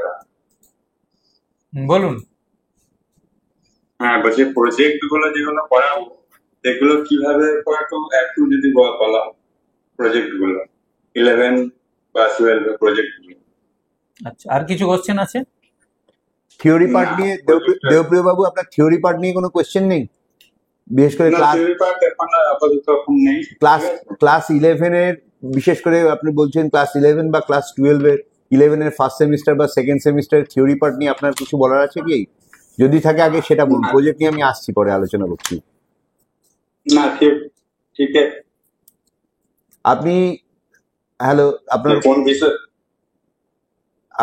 আপনি ফার্স্ট সেমিস্টারে যে প্রশ্ন ক্লাস করালেন, আপনার কি ব্যক্তিগতভাবে আপনাকে প্রশ্ন করতে চাই যে ক্লাস সিলেবাস, রিগার্ডিং সিলেবাস আপনি কি শেষ করতে পেরেছিলেন 11 এর? হ্যাঁ, আমি সিলেবাস শেষ করেছি। ক্লাসটা বেশি নিতে হয়েছে কারণ যেটা ক্লাস নিতেই হবে। আর ক্লাসটা নিতে হয়েছে। আর ইয়েতে সেকেন্ড সেমিস্টারে আমি প্র্যাকটিক্যালের যে পোর্শনটা আছে আমার অ্যালট করার যে ক্লাসে, সেই পোর্শনটা আমি অনেকটা থিওরি করেছি বলে ক্লাসটাকে আমি অনেকটা টানতে পারি। Thank you. আর সেকেন্ড সেমিস্টারে যে পড়াচ্ছেন এখন তো নিশ্চয়ই ক্লাস চলছে স্কুলে, তো সেকেন্ড সেমিস্টারে ক্লাস করতে কোনো সমস্যা হচ্ছে না তো এখন এই ইয়েটা? সেকেন্ড সেমিস্টারে সমস্যা বলতে যেটা আমি অনুভব করছি, মানে 12টা ক্রপ ফসল ঢুকে গেছে একসঙ্গে। ঠিক আছে, 12টা ফসল ঢুকে যাওয়াতে ওদেরকে কিভাবে শুরু করব, কিভাবে শেষ করব, কতটা স্টুডেন্টরা নিতে পারবে সেই জিনিসটা ধরতে পারছি না। কিন্তু যেহেতু ক্লাসটা বেশি পাচ্ছি ডিটেলস করে যাচ্ছি। না, যেটা বললাম যে ডিটেলসে আমরা কিন্তু এই সিলেবাসের কিন্তু অবজেক্টিভ হচ্ছে যে আমরা কিন্তু ডেপথে বেশি ঢোকার জায়গা নেই। আমরা সুপারফিশিয়ালি বাচ্চাদের যেটা যে অল ইন্ডিয়া যে ইয়েটা, সেটা হচ্ছে ওভারঅল একটা আইডিয়াটা, কনসেপ্টটা গ্রো করিয়ে এগিয়ে যাওয়া। অ্যান্ড এমন নয় যে ডেপথে আমরা ঢুকবো, আমরা ডেপথে ঢোকার জায়গাটা নেই, কম ডেপথে ঢোকার জায়গা। সাপোজ যেটুকু না নিলে না, সাপোজ আপনি গ্রাউন্ড নাট পড়াচ্ছেন, এবার গ্রাউন্ড নাট পড়ালে পেগিংটা অটোমেটিক্যালি আসছে, কিন্তু পেগিং বাদ দিয়ে বাকি পার্টটা আপনি কিন্তু অ্যাভয়েড করতে পারেন। বা আপনি ধরুন সাপোজ ইয়ে পড়াচ্ছেন, মেজ পড়াচ্ছেন, মেজের ক্ষেত্রে আপনি শুধু যে মেজের যে কটা যে ক্লাসিফিকেশন, যেটুকু না নইলেই নয়, ক্লাসিফিকেশন অফ মেজ, সেই ক্লাসিফিকেশন অফ মেজটি পড়ালেন, পড়িয়ে বাকিটা মেজের কাল্টিভেশন প্রসিডিউরে চলে গেলেন। তো এইটা একটা পয়েন্ট ডেফিনেটলি, যে 12টা ক্রপের একটা সমস্যা এটা হতেই পারে, আমরা এটা লিখে রাখছি পয়েন্টটা। আর রিগার্ডিং সিলেবাস সম্বন্ধে আর যদি কিছু আপনার ভ্যালুয়েবল কমেন্ট থাকে তাহলে কাইন্ডলি বলুন। না, আপাতত এখন কারণ কিছু নেই। আচ্ছা, এবার প্রজেক্ট ব্যাপারটা বলি তাহলে। প্রজেক্ট ব্যাপারটা একটু বললে ভালো। প্রজেক্ট ব্যাপারটা বলি, দেখুন প্রজেক্ট, আমরা প্রজেক্টের সিলেবাস ইনিশিয়ালি যে ক্লাস 11-এ এবং ক্লাস 12-এ যে প্রজেক্টগুলো আপনারা প্রিভিয়াসলি করিয়েছেন সেই প্রজেক্টের সঙ্গে খুব একটা পার্থক্য তো নেই, কারণ প্রজেক্টের সিলেবাস কিন্তু সেরকম হার্ড অ্যান্ড ফাস্ট হয় না। এখানে পশ্চিমবঙ্গের প্রায় সমস্ত স্কুলের মাস্টারমশাইরা আছেন, তাদের সামনে আপনার প্রশ্ন করতে চাই আপনাকে ঘুরিয়ে, আপনি প্রিভিয়াসলি ক্লাস 11-এ প্রজেক্ট কি করিয়েছিলেন? প্রিভিয়াসলি বলতে বই কেন্দ্রিক প্রয়োজন, সিলেবাসে যেটুকু আছে সেভাবেই করেছিলাম। এবারেও সেই রকম করাবেন, তবে প্রজেক্ট কিরকম হবে আমি বলি। যেমন ধরুন আপনি ল্যাব বেস পড়াতে পারেন, যেমন ধরুন আপনি বললেন যে আপনি জলচক থেকে ফোন করেছেন, তো জলচকের যে ব্লকটা, কোন একটা ব্লকে, কোন ব্লকের কোন একটা যে ব্লকটায়, এবার পিংলা ব্লকের আপনার তো বিশাল একটা জলচকের একটা খুব নাম করা স্কুল, অনেক ছেলে মেয়েরা পড়ে। এবার বিভিন্ন গ্রাম পঞ্চায়েত থেকে বাচ্চাদের বললেন যে সয়েল স্যাম্পল কালেক্ট করে আনতে। এবার সয়েল স্যাম্পল কালেক্ট করে আনলো, আপনি প্রত্যেকটা সয়েলের যে এটা করলেন, সয়েলের ফিল্ড মেথডে আপনি প্রায় এটা করালেন। আপনি ফিল্ড মেথডে সয়েলের কোনটা স্যান্ডি সয়েল, কোনটা ক্লে সয়েল ইত্যাদি সয়েল টেক্সচারটা অ্যানালিসিস করলেন। তাহলে কি হবে যে গোটা আপনার জলচক ব্লকের হোক বা একটা বেশ কয়েকটা গ্রাম পঞ্চায়েতের আপনি সয়েলের ম্যাপিং করে ফেলতে পারলেন। That is a very good project, এবং লো কস্ট, কোনো বাচ্চাদের খুব একটা কষ্টও হবে না। আপনাদের যে গ্রামের স্কুল, বেশিরভাগ বাচ্চারাই হচ্ছে চাষের জমি তাদের আছেই, এবং তারা বললেই সয়েল স্যাম্পল নিয়ে চলে আসবে, এবং সেই সয়েল স্যাম্পল আনলে কি হবে, আপনি গোটা জলচকের একটা ম্যাপ আপনি সয়েল টেক্সচার ম্যাপ করতে পারেন। একইভাবে এই প্রজেক্টটাই ধরুন এক্সটেন্ড করলেন, আপনি ক্লাস 12-এর ধরুন বললেন যে সয়েল পিএইচ মিটার আপনি যদি ল্যাবে ব্যবস্থা করতে পারেন, বা যেটা বলছিলাম আমি আলোচনার ক্ষেত্রে যে হ্যান্ড পিএইচ মিটার, আমার স্কুল বড়জোড়া হাই স্কুল আমি হ্যান্ড পিএইচ মিটারের ব্যবস্থা করছি, খুবই সস্তার পিএইচ মিটার ওটা, কিন্তু কার্যকরী। আপনি নিখুঁত, আমার তো ধরুন হায়ার সেকেন্ডারি লেভেলে ক্লাসিক্যাল যে সয়েল পিএইচ মিটার যেটা আমরা ল্যাবরেটরিতে ইউজ করেছি, তো এই ক্লাসিক্যাল সয়েল পিএইচ মিটার তো আমার দরকার নেই। মোটামুটি একটা ধারণা করলেন যে বাচ্চার জমিগুলো যারা এলো তাদের কোনটা অ্যাসিডিক সয়েল, কোনটা অ্যালকালাইন সয়েল, ঠিক আছে, এইগুলো জানা যায়। এছাড়া আপনি যদি ইসি, একটা হ্যান্ড ইসিও পাওয়া যায়, হ্যান্ড ইসি মিটার পাওয়া যায়, ওটাও করতে পারেন, সহজ প্রজেক্ট। এছাড়া বাচ্চাদের পট কালচার দিতে পারেন, যেমন ধরুন দিলেন, বললেন যে তোমরা বাপু একটা কাজ করো, শীতকাল পড়ে গেছে, ছোট ছোট টবে তোমরা বাদাম বা ছোলা বীজের প্র্যাকটিক্যালটা গ্রোথ অ্যান্ড ডেভেলপমেন্টের জন্য এক্সিলেন্ট প্রজেক্ট। 12-এ গ্রোথ অ্যান্ড ডেভেলপমেন্ট করিয়েছেন, এর ছোলা গোটা বড় হলো, প্রত্যেক দিন গাছগুলো মাপলো, মেপে একটা পট কালচারের মাধ্যমে, এটাও লো কস্ট প্রজেক্ট। কারণ আমাদের সত্যি কথা বলতে কি, ছেলেদের এমন কিছু বাংলা মিডিয়ামের ছেলেরা বড়লোক ঘরের ছেলে নয়, ফলে তাদেরকে এমন প্রজেক্ট দিতে হবে that is low cost, no cost, but that is interesting, বাচ্চারা যেন উৎসাহ পায়। এছাড়া কিছু সার্ভে বেস কাজ করাতে পারেন, যেমন ধরুন বাচ্চাদের আপনি একটা ছক করে দিলেন, গ্রামে পাঠালেন যে তোমরা তোমাদের গ্রামে যাও, গ্রামে গিয়ে ক্রপিং সিস্টেমের উপর কাজ করো, খরিফে কি কাজ, রবিতে কি কাজ, জইতে কি হয়, কোনটা কি ফসল হয়, তার একটা ক্রপিং সিস্টেম করলেন, এবং ক্রপিং সিস্টেমের উপর আপনারা কাজটা করলেন। তাহলে কি হবে, বাচ্চারা গ্রামের যে প্র্যাকটিক্যালি আপনি যেটা ক্লাসে পড়াচ্ছেন, ঠিক আছে, ক্লাসে তো ক্রপিং সিস্টেম পড়িয়েছেন, ক্রপিং ইন্টেন্সিটি পড়িয়েছেন, এবার সেই ক্রপিং সিস্টেম, ক্রপিং ইন্টেন্সিটি জেনে বাচ্চারা গিয়ে নির্দিষ্টভাবে জানতে পারলো যে কিভাবে হচ্ছে না হচ্ছে। এই আপনার প্রজেক্ট করতে পারেন।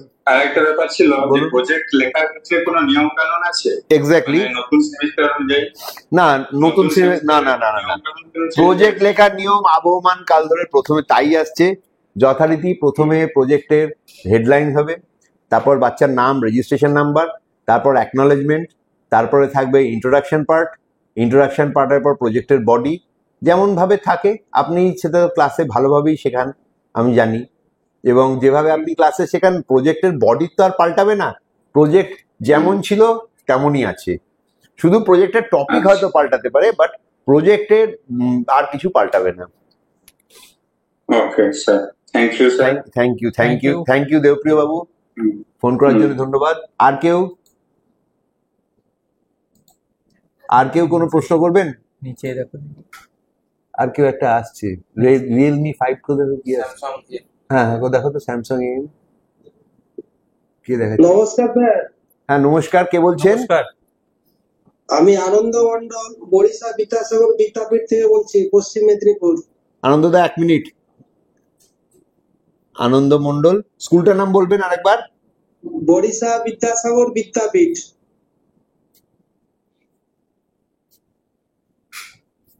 হ্যাঁ বলুন। বলুন স্যার। সিলেবাস তো খুব সুন্দর হয়েছে স্যার। Thank you. এটা আমাদের বিশেষ করে এগ্রিকালচারে, বিএসসি এগ্রিকালচারের জিস্ট হয়েছে, এতে কিন্তু সায়েন্সের ছেলেদের জন্য খুব ভালো হয়েছে স্যার, সায়েন্সের ছাত্রছাত্রীদের জন্য। কিন্তু দুর্ভাগ্য আমাদের এটাই যে বেশিরভাগ ক্ষেত্রে সায়েন্সের ছেলেমেয়েরা এগ্রিকালচার পড়ে না, আর্টসের ছেলেমেয়েরাই বেশি পড়ে স্যার, ফলত তাদের পক্ষে একটু কঠিন হয়ে গেছে। আর আমি যেটা উপলব্ধি করলাম, সিলেবাসটা ভালো ধরে পড়াতে গেলে শেষ করতে খুব সমস্যা হচ্ছে স্যার, যা কন্ট্যাক্ট আওয়ার আছে সেই আওয়ারে সিলেবাস শেষ করা টাফ হচ্ছে, কারণ সামার ভ্যাকেশন প্রায় 1.5 মাস হয়ে যাচ্ছে, এদিকে পূজা ভ্যাকেশন, তারপরে হচ্ছে একটা বড়দিনের কিছুদিন ছুটি থাকে, এই নিয়ে দুটো সেমিস্টারেই দেখতে পাচ্ছি যে ছুটি অনেকটাই হয়ে যাচ্ছে। এর ফলে তো সিলেবাস শেষ করতে, মানে ধরে ধরে সিলেবাস শেষ করা খুব টাফ হচ্ছে। আচ্ছা আনন্দবাবু, একটা কোশ্চেন আমার, সেটা হচ্ছে আপনার মতে তাহলে আপনি একটা আমাদের সাজেশন দিন, আপনার সাজেশন কি, যে কোন পার্টটা আপনার মনে হয় যে এটা একটু ছোট করলেও ভালো হয়, এমন কোনো সাজেশন আপনার আছে যে এই পার্টটা যদি আপনার মতে যে একটু ছোট করলে ভালো হয়, বা অতটা দেখতে না গেলেও ভালো হয়, বা এই পার্টটা বাদ দেয় এক্সক্লুশন করা যেতে পারে, বিশেষ করে ক্লাস 11-এর ফার্স্ট সেমিস্টার বা 12-এর ফার্স্ট সেমিস্টার বা 12-এর সেকেন্ড সেমিস্টার বা 11 সেকেন্ড সেমিস্টার, এমন কোনো পার্টিকুলার যদি আপনি বলেন তাহলে আমাদের ব্যাপারটা আলোচনা করতে এবং ওপর মহলে তুলে দিতে সুবিধা হয়। আমরা প্রস্তুত যেমন থাকবো। ফার্স্ট সেমিস্টারের ক্ষেত্রে আমি দেখেছি যে ইন্ট্রোডাকশন যে পার্টটা আছে সেখানে মৎস্য চাষ, তারপরে মৌমাছি চাষ বা পালন, এগুলো একটু বড় হয়ে গেছে। একটু যদি জিস্টে করা যেত তো ভালো হতো আর কি। হুম একটু বড় হয়েছে এগুলো। হুম মানে এটা একটু যেহেতু ছোট হতো, তাই তো? হ্যাঁ একটু ছোট হতো, না, ওটা একটু তো জিস্ট আকারে হলে ভালো হতো। ওটা তো আমি মানে যখন আমি প্রেজেন্টেশনটা দিচ্ছিলাম তখনই বললাম যে দেখুন, বই যখন বাজারে যে বইটা চলেছে বা যে বইগুলো চলছে বা আমার নিজেরও একটা ইয়ে গেছে, তো সেখানে বই লেখার ব্যাপারটা আলাদা। আর আপনি যখন ক্লাসে পড়াচ্ছেন, আপনি ক্লাসে আমাদের অবজেক্টিভ হচ্ছে লার্নিং আউটকাম কি, জাস্ট জানানো। ধরুন আপনি মৎস্য চাষ পড়াচ্ছেন, আপনি মৎস্য চাষের গোড়ার জিনিসগুলো পড়িয়ে এগিয়ে গেলেন। না সেই অনুযায়ী ঠিক আছে, সেই অনুযায়ী অসুবিধা নেই। আমার কতগুলো ছাত্রছাত্রী আছে যারা একটু বেশি জানতে চায়, তাদের তো তখন চাহিদাও তো একটা একটা পাঠ্যক্রম যখন তৈরি হয়, একটা পাঠ্যক্রম তৈরি হয় তো আমাদের সমস্ত স্তরের ছাত্রছাত্রীদের চাহিদাটা আমাকে মেটাতেই হবে না? হ্যাঁ হ্যাঁ ঠিক কি না স্যার? যে সমস্ত স্তরের ছাত্রছাত্রীদের চাহিদা পূরণের উদ্দেশ্যে আমাদের পাঠ্যক্রম, শুধু একটা নির্দিষ্ট কিছু অত্যধিক মেধাবী ছাত্রের উদ্দেশ্য যেমন আমাদের উদ্দেশ্য নয়, তেমনি শুধুমাত্র মিডিও ক্যাটাগরি বা মিডিওক্রেসি, একদল মিডিওক্রেসি ডেভেলপ করাও আমাদের উদ্দেশ্য নয়। আমাদের উদ্দেশ্য হচ্ছে যে একটা সবাইকে নিয়ে যাতে চলা। ঠিক আছে, এনিওয়েজ এইটা একটা মাথায় রাখছি আমরা। আর বলুন। আর একটা জিনিস উপলব্ধি করছি যে অন্যান্য যে সাবজেক্ট আছে এইচএস সেকশনে, ধরুন যে সোসিওলজি আমাদের স্কুলে আছে বা নিউট্রিশন, এইগুলোর সিলেবাসটা আমাদের চেয়ে অনেক কম, মানে প্রায় অর্ধেক বললেই চলে। ফলত ছাত্রছাত্রীরা দেখছে যেখানে কম পরিশ্রম করতে হচ্ছে, কম পড়তে হচ্ছে, সেই দিকে ঝোঁকার চেষ্টা করছে। আর আমাদের যে সিলেবাসটা সত্যিকারের মানে অন্যান্য সাবজেক্টের তুলনায় অনেকটা বড়। কিন্তু স্যার এই একটুখানি বড় হওয়ার জন্য কি হচ্ছে, যারা সায়েন্সের স্টুডেন্ট বা ভবিষ্যতে এগ্রিকালচার নিয়ে পড়বে তাদের জন্য খুবই ভালো, তো কিন্তু সহজে এবারে কম যদি বলুন পরিশ্রমে যে বা বড় মেধাবী পার্টটা, তাদের জন্য একটু মানে খারাপ হয়েছে আর কি। স্যার একটুখানি বলি, এই সাবজেক্টটা যেহেতু একটু সায়েন্স বেসড আছে তো সেই জন্য সায়েন্স বেসড ব্যাপারগুলোকে তো একটু টানতেই হচ্ছে। আর আপনি যেটা বললেন যে ওটাকে একটু শর্টেই পড়াতে হবে, তবে পার্সোনাল কারোর যদি জানার আগ্রহ থাকে আলাদা না করে এবার পড়বেন। বলি যে টুয়েলভের পার্টটা যদি আপনি দেখেন কিন্তু খুব বেশি বড় নয়। যেটা আলটিমেটলি কাউন্সিল যেটা পরীক্ষা নেবেন সেইটা কিন্তু খুব বেশি বড় হয়নি। তবুও আপনি যখন বললেন এই কথাটা যে অনেকটা ভাস্ট, এবং সেটা নিঃসন্দেহে ভাস্ট, আমি পড়াতে গিয়ে উপলব্ধি করেছি। তো কোন পার্টটা আপনার মনে হচ্ছে যে একটু কমালে ভালো হয়? বি এই স্পেসিফিক। একটা বললেন ইন্ট্রোডাকশন। ইন্ট্রোডাক্টরি পার্টটা ক্লাস 12-এ বলুন, যে ক্লাস 12-এর কোন পার্টটা আপনার মতে যে কেটে দিলে ভালো হয় বা কমালে ভালো হয়? ক্লাস 12 তো এখন বই পাইনি, সিলেবাসও দেখিনি। আমি তো এখন 11 আছি আর কি। 11 ফার্স্ট সেমিস্টার পড়িয়েছি, সেকেন্ড সেমিস্টার শুরু হয়েছে। অতএব 12 ব্যাপারটা আমি বলতে পারবো না, ঠিক আছে, যেহেতু বই পাইনি এবং সিলেবাসটা ভালো করে দেখা হয়নি। বই পাননি সেটা তো আলাদা কেস। ফার্স্ট সেমিস্টারের যে ইন্ট্রোডাকশন পার্টটা বললেন, আর বলুন এরকম। আর যেমন সয়েল সায়েন্সের যেটা আছে, দেখলাম যে সয়েল পার্টটাতে আগের যা আছে সবই অ্যাডিশন আছে, তার সঙ্গে নতুন কিছু মানে প্রয়োজনীয় জিনিস, মডার্ন জিনিস অ্যাড হয়েছে, সেটা খুব ভালো। একটু ভলিউমটা বেড়েছে আর কি, সব ঠিক আছে। দেখুন 11-এর পার্টের কোশ্চেন কিন্তু আপনি করবেন, ফলে আপনি ছাত্রছাত্রীদের ওই জন্য টেনশনটা কম। আপনি ছাত্রছাত্রী, আমার টেনশনটা কিন্তু 12টাকে নিয়ে। হ্যাঁ 11টার কোশ্চেন আপনি করবেন, আপনি কতটা ডেপথে পড়াবেন, আপনি কত দূর ছেলেদের এগিয়ে নিয়ে যাবেন, কিভাবে এগিয়ে নিয়ে যাবেন, দ্যাট ইজ সোল আপনার decision. So my concern is class 12। তো প্লিজ যদি 12-এর কোশ্চেন যদি 11-এর আপনার আমরা নোট ডাউন করেছি কিছু মডিফিকেশন করার জন্য, 12-এর যদি কিছু স্পেসিফিকেশন বলেন তাহলে সত্যি খুব উপকার হয়। না, ক্লাস 12 তো আমি বইটা পাইনি, কিভাবে লেখা বই তো লেখা চলছে, বই আপনি ফার্স্ট সেমিস্টারের বই হয়তো আর 2-1 মাসের মধ্যে 12-এর ফার্স্ট সেমিস্টার বই আপনি পেয়ে যাবেন, সেটা কোনো কথা না। ওইগুলো বলতে পারছি না, তবে একটু চেষ্টা করবেন যে জিস্টের লেখার আর কি, জাস্ট মানে ওটা আলাদা কেস, আপনি এই কাউন্সিলের পার্টে এসুন। কারণ আর্টস এর জন্য ওটা ভালো হবে আর কি। আর্টস এর স্টুডেন্টরাই বেশি পড়াশোনা করছে এখানে, বেশ ঠিক আছে। সায়েন্সের নাই নাই বললেই চলে। ঠিক আছে, ধন্যবাদ স্যার। আর এটাই। আর কেউ? অনেক ধন্যবাদ আনন্দবাবুকে। আর কারোর কোনো ধন্যবাদ। কোয়েশ্চেন? সৌরজ্যোতি বাবু বোধহয় করছেন, দেখুন তো, সৌরজ্যোতি মুখার্জি। হ্যাঁ,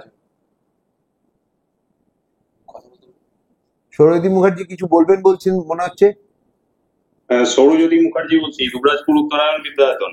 এক সেকেন্ড নমস্কার। স্যার। নমস্কার স্যার। নমস্কার স্যার। বলুন। বলুন স্যার। সিলেবাসটা খুবই সুন্দর হয়েছে, কোনো সন্দেহ নেই। একটু জায়গায় জায়গায় লেখি আছে, আমার যা মনে হয়েছে আমরা কভার করে নিতে পারবো। আর আপনার প্রেজেন্টেশনও দারুণ হয়েছে। Hats off. Thank you.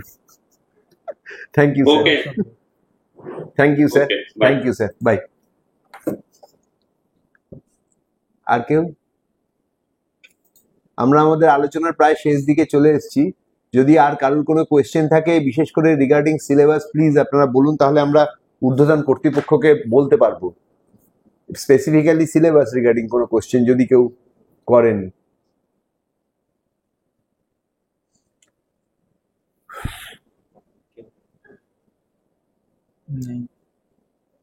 যদি আর কারোর কোনো কোয়েশ্চেন থাকে বা যদি কারোর কিছু মনে হয় কোনো চেঞ্জেস বা কোনো কিছু বেটারমেন্ট ফর দ্য সিলেবাস যদি একটু বলেন, তাহলে আমাদেরও খুব সুবিধা হয়। এবং আলটিমেটলি আমাদের সবারই এখানে যারা বসেছি তাদের ছাত্রছাত্রীদের ভালো করার জন্যই আমরা বসেছি এখানে। আমাদের অবজেক্টিভ হচ্ছে betterment of our students. Student, ছাত্রছাত্রীরা ভালো মতো শিখুক। সো সেই জন্য আচ্ছা, এইখানে আমার একটা মনে হয় টিচিং এর ক্ষেত্রে সবাই তো টিচার এতদিন ধরে পড়াচ্ছেন, কোনো ব্যাপার না। এখানে রিয়েল 5 প্রো কেউ আছে? আমার মনে হয় যদি আপনারা একটু ফিল্ড ভিজিটটা করেন বছরে কয়েকটা, তাহলে ভালো হয়। রিয়েল আর- 5 প্রো দেখো তো কেউ আছে? আর ক্লাস টিচিং এর আর ক্ষেত্রে যদি অডিও ভিজুয়াল এইডস ইউজ করেন তাহলে ভালো হয়, কিছুটা ওদের আগ্রহ বাড়বে। চলো শেষ করি। এইটা আমার বলার। আর হচ্ছে আর যদি কোনো কিছু বলার থাকে আপনারা তো আর বললেন না, তবে পরবর্তীতে আমাদেরও জানাতে পারেন যদি আমাদের আপনাদের কোনো বলার থাকে। কাউন্সিলকে আপনারা মেলও করতে পারেন। কাউন্সিলে আপনার সৌভিক করতে বাবুর পারেন। নাম্বার সবার মেল আইডি সবার কাছেই আছে, দরকার হলে আপনারা কাউন্সিলকে মেল করলেও আমরা জেনে যাব। আর সবাইকে আর একবার ধন্যবাদ, আপনারা দীর্ঘক্ষণ ধরে যে শুনলেন এবং প্রত্যক্ষভাবে আলোচনায় অংশগ্রহণ করলেন তার জন্য ধন্যবাদ। আরো একবার পশ্চিমবঙ্গ উচ্চ মাধ্যমিক যে West Bengal Council Higher Secondary Education, তেনাদের সকলকে, সমস্ত স্টাফদের আর একবার ধন্যবাদ এবং সর্বোপরি ধন্যবাদ জানাই কাউন্সিলের সবাইকে, যারা আমাদেরকে এই সুযোগ করে দেওয়ার জন্যে, আপনাদের সঙ্গে বসার জন্যে, এবং মোটামুটি আমরা সবাই মিলে একসঙ্গে যে অন্তত ভার্চুয়ালিও যে একবার বসা হলো সেটার জন্য কাউন্সিলকে আমরা আর একবার ধন্যবাদ জানাই। হ্যাঁ বলুন বলুন বলুন। হ্যাঁ স্যার, আমি শুভজিৎ জানা বলছিলাম, রামচন্দ্রপুর রায়পুর। এক সেকেন্ড। হ্যাঁ নমস্কার, বলুন। নমস্কার। হ্যাঁ নমস্কার স্যার। বলছিলাম স্যার, সিলেবাস খুবই ভালো হয়েছে, যেটা আজকের দিনের মডার্ন সবকিছু কম্বাইন করে যে একটা এগ্রিকালচারের যে হোল সিলেবাসকে যে আকারে তুলে ধরা হয়েছে খুবই ভালো লেগেছে। কিন্তু আমরা স্যার একটা জিনিস, আমি 11-এর ফার্স্ট সেমিস্টার কমপ্লিট হয়ে গেল, সেকেন্ড সেমিস্টারে আছি। তো হঠাৎ করে এই যে চেঞ্জেসটা সব থেকে আমাদের বড় মোকাবেলায় ফেলে দিয়েছে এটাই যে স্যাররা সবকিছুই কথা বলেছে, অ্যাকচুয়ালি বাস্তব সেটাই যে আমরা এই সাবজেক্টটাকে নিয়েছি, কিন্তু বেসিক্যালি মানে আমরা নয়, স্টুডেন্টরাই নিচ্ছে। সেই স্টুডেন্টরা কিন্তু সবাই কিন্তু ওই আর্ট ব্যাকগ্রাউন্ড থেকেই। তো আমরা স্টুডেন্টদের কথা চিন্তা করে আমাদের ধরুন 11টা পুরো আমাদের হাতেই আছে কোশ্চেন করাটা, কিন্তু আমরা কাউন্সিলিংকেও একটা ভালোভাবে রিকোয়েস্ট করবো এই কারণেই যে যদি আমাদের এই সাবজেক্টের অস্তিত্ব বাঁচাতে হয়, সেটা আমাদের টিচারদের কথাই ভাবতে হবে, যাতে কোশ্চেনের যে একটা ইজি কি ডিপ, এটা একটা খুব মেন ফ্যাক্টর। কোশ্চেনটা যতটা সম্ভব ইজি করাটাই চেষ্টা করতে হবে, কারণ আর্টসের ক্ষেত্রে আমাদের কম্বিনেশন সাবজেক্ট, সংস্কৃত, এইসব সাবজেক্টকে আমাদের সঙ্গে ফেলে রেখে খুবই আজকে আমাদের বিপন্ন অবস্থা। এই সাবজেক্ট অ্যাকচুয়ালি যদি মানে বাঁচাতে হয় আমাদের এই সাবজেক্টকে, তাহলে আমাদেরকে ভালো হতে হবে, পরিষ্কার কথা। না না, আপনি বলছেন স্কোরিং হয়, যাতে সাবজেক্ট স্কোরিং হয়। হ্যাঁ হ্যাঁ অবশ্যই, সেটা সাবজেক্ট কোশ্চেনের যে হার্ডনেস যে ব্যাপারটা রয়েছে, এটা আমার মনে হয় প্রথম একটা দুটো বছর একটু ইজিলি করাটাই বেটার। কারণ না হলে আমরা সর্বোপরি আজকের স্টুডেন্টরা কতটা জানছে সেটা তো বড় কথা, কিন্তু স্টুডেন্টরা তারা বেঁচে আছে বা তাদের দায়ভারটা তাদের গার্ডিয়ান কি চেয়ে নিচ্ছে যে আমি সে কি শিখেছে তার ছেলে কি শিখেছে সেটা নয়, কোন সাবজেক্ট থেকে আমার হাই স্কোর আসছে, সেটা থেকে পরবর্তীতে যে কোনো সাবজেক্টে স্কুলের যে বিভিন্ন স্টুডেন্টের যে পরিমাণটা সেটা কিন্তু নির্ভর করে। তাহলে সেক্ষেত্রে আমরা আমাদের নিজেদের ব্যক্তিগত সাবজেক্টে যদি আমরা অস্তিত্ব রাখতে থাকি বা কম্পিটিশনে চলতে থাকি, তাহলে কিন্তু অবশ্যই এটা একটা কোশ্চেনের যে হার্ডনেসের ব্যাপারটা নিয়ে আমাদের ভাবা উচিত। থ্যাংক ইউ শুভজিৎ জানাকে। এবার এই প্রসঙ্গে বলি, সেটা হচ্ছে দেখুন, প্রথম কথা হচ্ছে যে আপনারা সবাই হায়ার সেকেন্ডারিতে সায়েন্স পড়েছেন, ইনফাইনাইট সিমলি স্মল অ্যামাউন্ট বলে আপনারা জানেন, অর্থাৎ একটু একটু করে পরিবর্তন। তো আমাদের দুর্ভাগ্য এই সাবজেক্টটার ক্ষেত্রে 2006 সালের পরে কিন্তু কোনো পরিবর্তন হয়নি। 2006 সালে আমরা যারা তারপরে জয়েন করেছি আপনারা জানেন, বা সুপার সিনিয়র টিচার যারা আছেন তেনারা জানেন যে সিলেবাস কিন্তু চেঞ্জ হয়নি। ফলে 6-এর পরে 24-এ এসে যখন সিলেবাসটা চেঞ্জ হচ্ছে তখন অনেকটা চেঞ্জ হচ্ছে বলেই কিন্তু চোখে লাগছে বিষয়টা। অন্যান্য সাবজেক্টের ক্ষেত্রে অন্যান্য সাবজেক্টের ক্ষেত্রে এই বিষয়টা হয়নি, তাদের অনেকবারই রিভিশনের মধ্যে দিয়ে সিলেবাসটা গিয়েছিল, 1 নাম্বার। 2 নাম্বার যেটা আপনার পয়েন্ট, সেটা হচ্ছে কম্বিনেশন চেঞ্জের বিষয়টা সংস্কৃতের সঙ্গে ছাড়া যাতে হয় সেই ব্যাপারটা আমরা আবার বিশেষভাবে অলরেডি পার্সোনালি আমরা জানিয়েছিলাম, আবার লিখিতভাবে আমরা জানাবো যে এসএনএস কে বাদ দিয়ে যদি অন্য সোশিওলজি বা অবশ্যই একটা ওটা আমরা জানাবো কম্বিনেশনটা যাতে চেঞ্জ করে সংস্কৃত ছাড়া আগে যেটা ছিল দ্যাট ইজ পল সায়েন্সের সঙ্গে যেন থাকে সেই ব্যবস্থাটা, হিস্ট্রির সঙ্গে ছিল সেই ব্যাপারটা, সেই ব্যাপারটা যেন কাউন্সিল ওটা বিবেচনার সঙ্গে দেখে, আমরা সেই রেকমেন্ডেশন জানাচ্ছি। নাম্বার 1। নাম্বার 2 যেটা হচ্ছে যে ইন্ট্রোডাক্টরি পার্টটা এতক্ষণ ধরে যেটা আলোচনা চলছে আমি একটু সাম আপ করে দিচ্ছি, সেটা হচ্ছে যে 12টা ক্রপ দেবপ্রিয় বাবু যেটা বললেন যে ক্লাস 12-এর 12টা ক্রপ, ওটা একটু যদি কমানো হয় তাহলে ভালো হয়, নাম্বার 1। নাম্বার 2 আনন্দবাবু যেটা বললেন যে ইন্ট্রোডাক্টরি পার্টটা অনেকটা বড় হয়ে যাচ্ছে, ওই বড় পার্টটা যদি কমানো যায় সেইটা একটু মডিফিকেশন করা। এবং নাম্বার 3 শুভজিৎ বাবু যেটা বললেন সেটা হচ্ছে যে পারলে কম্বিনেশনটা যদি সাবজেক্ট কম্বিনেশনটা চেঞ্জ করা যায়, যদিও এটা এখানকার আলোচ্য বিষয় নয় তবু আমরা চেষ্টা করব পরবর্তী ক্ষেত্রে আমাদের যারা হায়ার অথরিটি আছে তেনাদেরকে এটা বলার। এই কোশ্চেনগুলো ছাড়া বাকি যদি কারোর কোনো কিছু বলার থাকে তবে kindly feel free to contact us. বলুন, আর কারোর কিছু বলার আছে?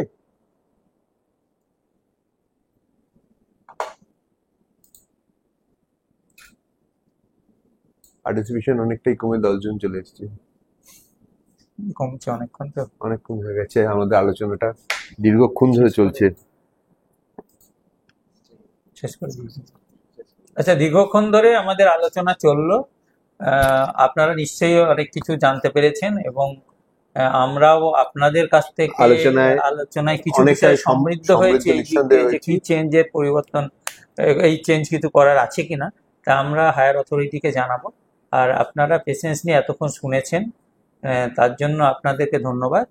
আর শেষে আবার আমাদের এই শিক্ষা উচ্চ মাধ্যমিক কাউন্সিলকে ধন্যবাদ জানিয়ে আমাদের আলোচনা সবাইকেই ধন্যবাদ জানাই এখানকার স্টাফ দেওয়ার জন্য, প্লাস হচ্ছে এইরকম একটা ইনিশিয়েটিভ নেওয়ার জন্য, ওয়ার্কশপ করার জন্য ধন্যবাদ।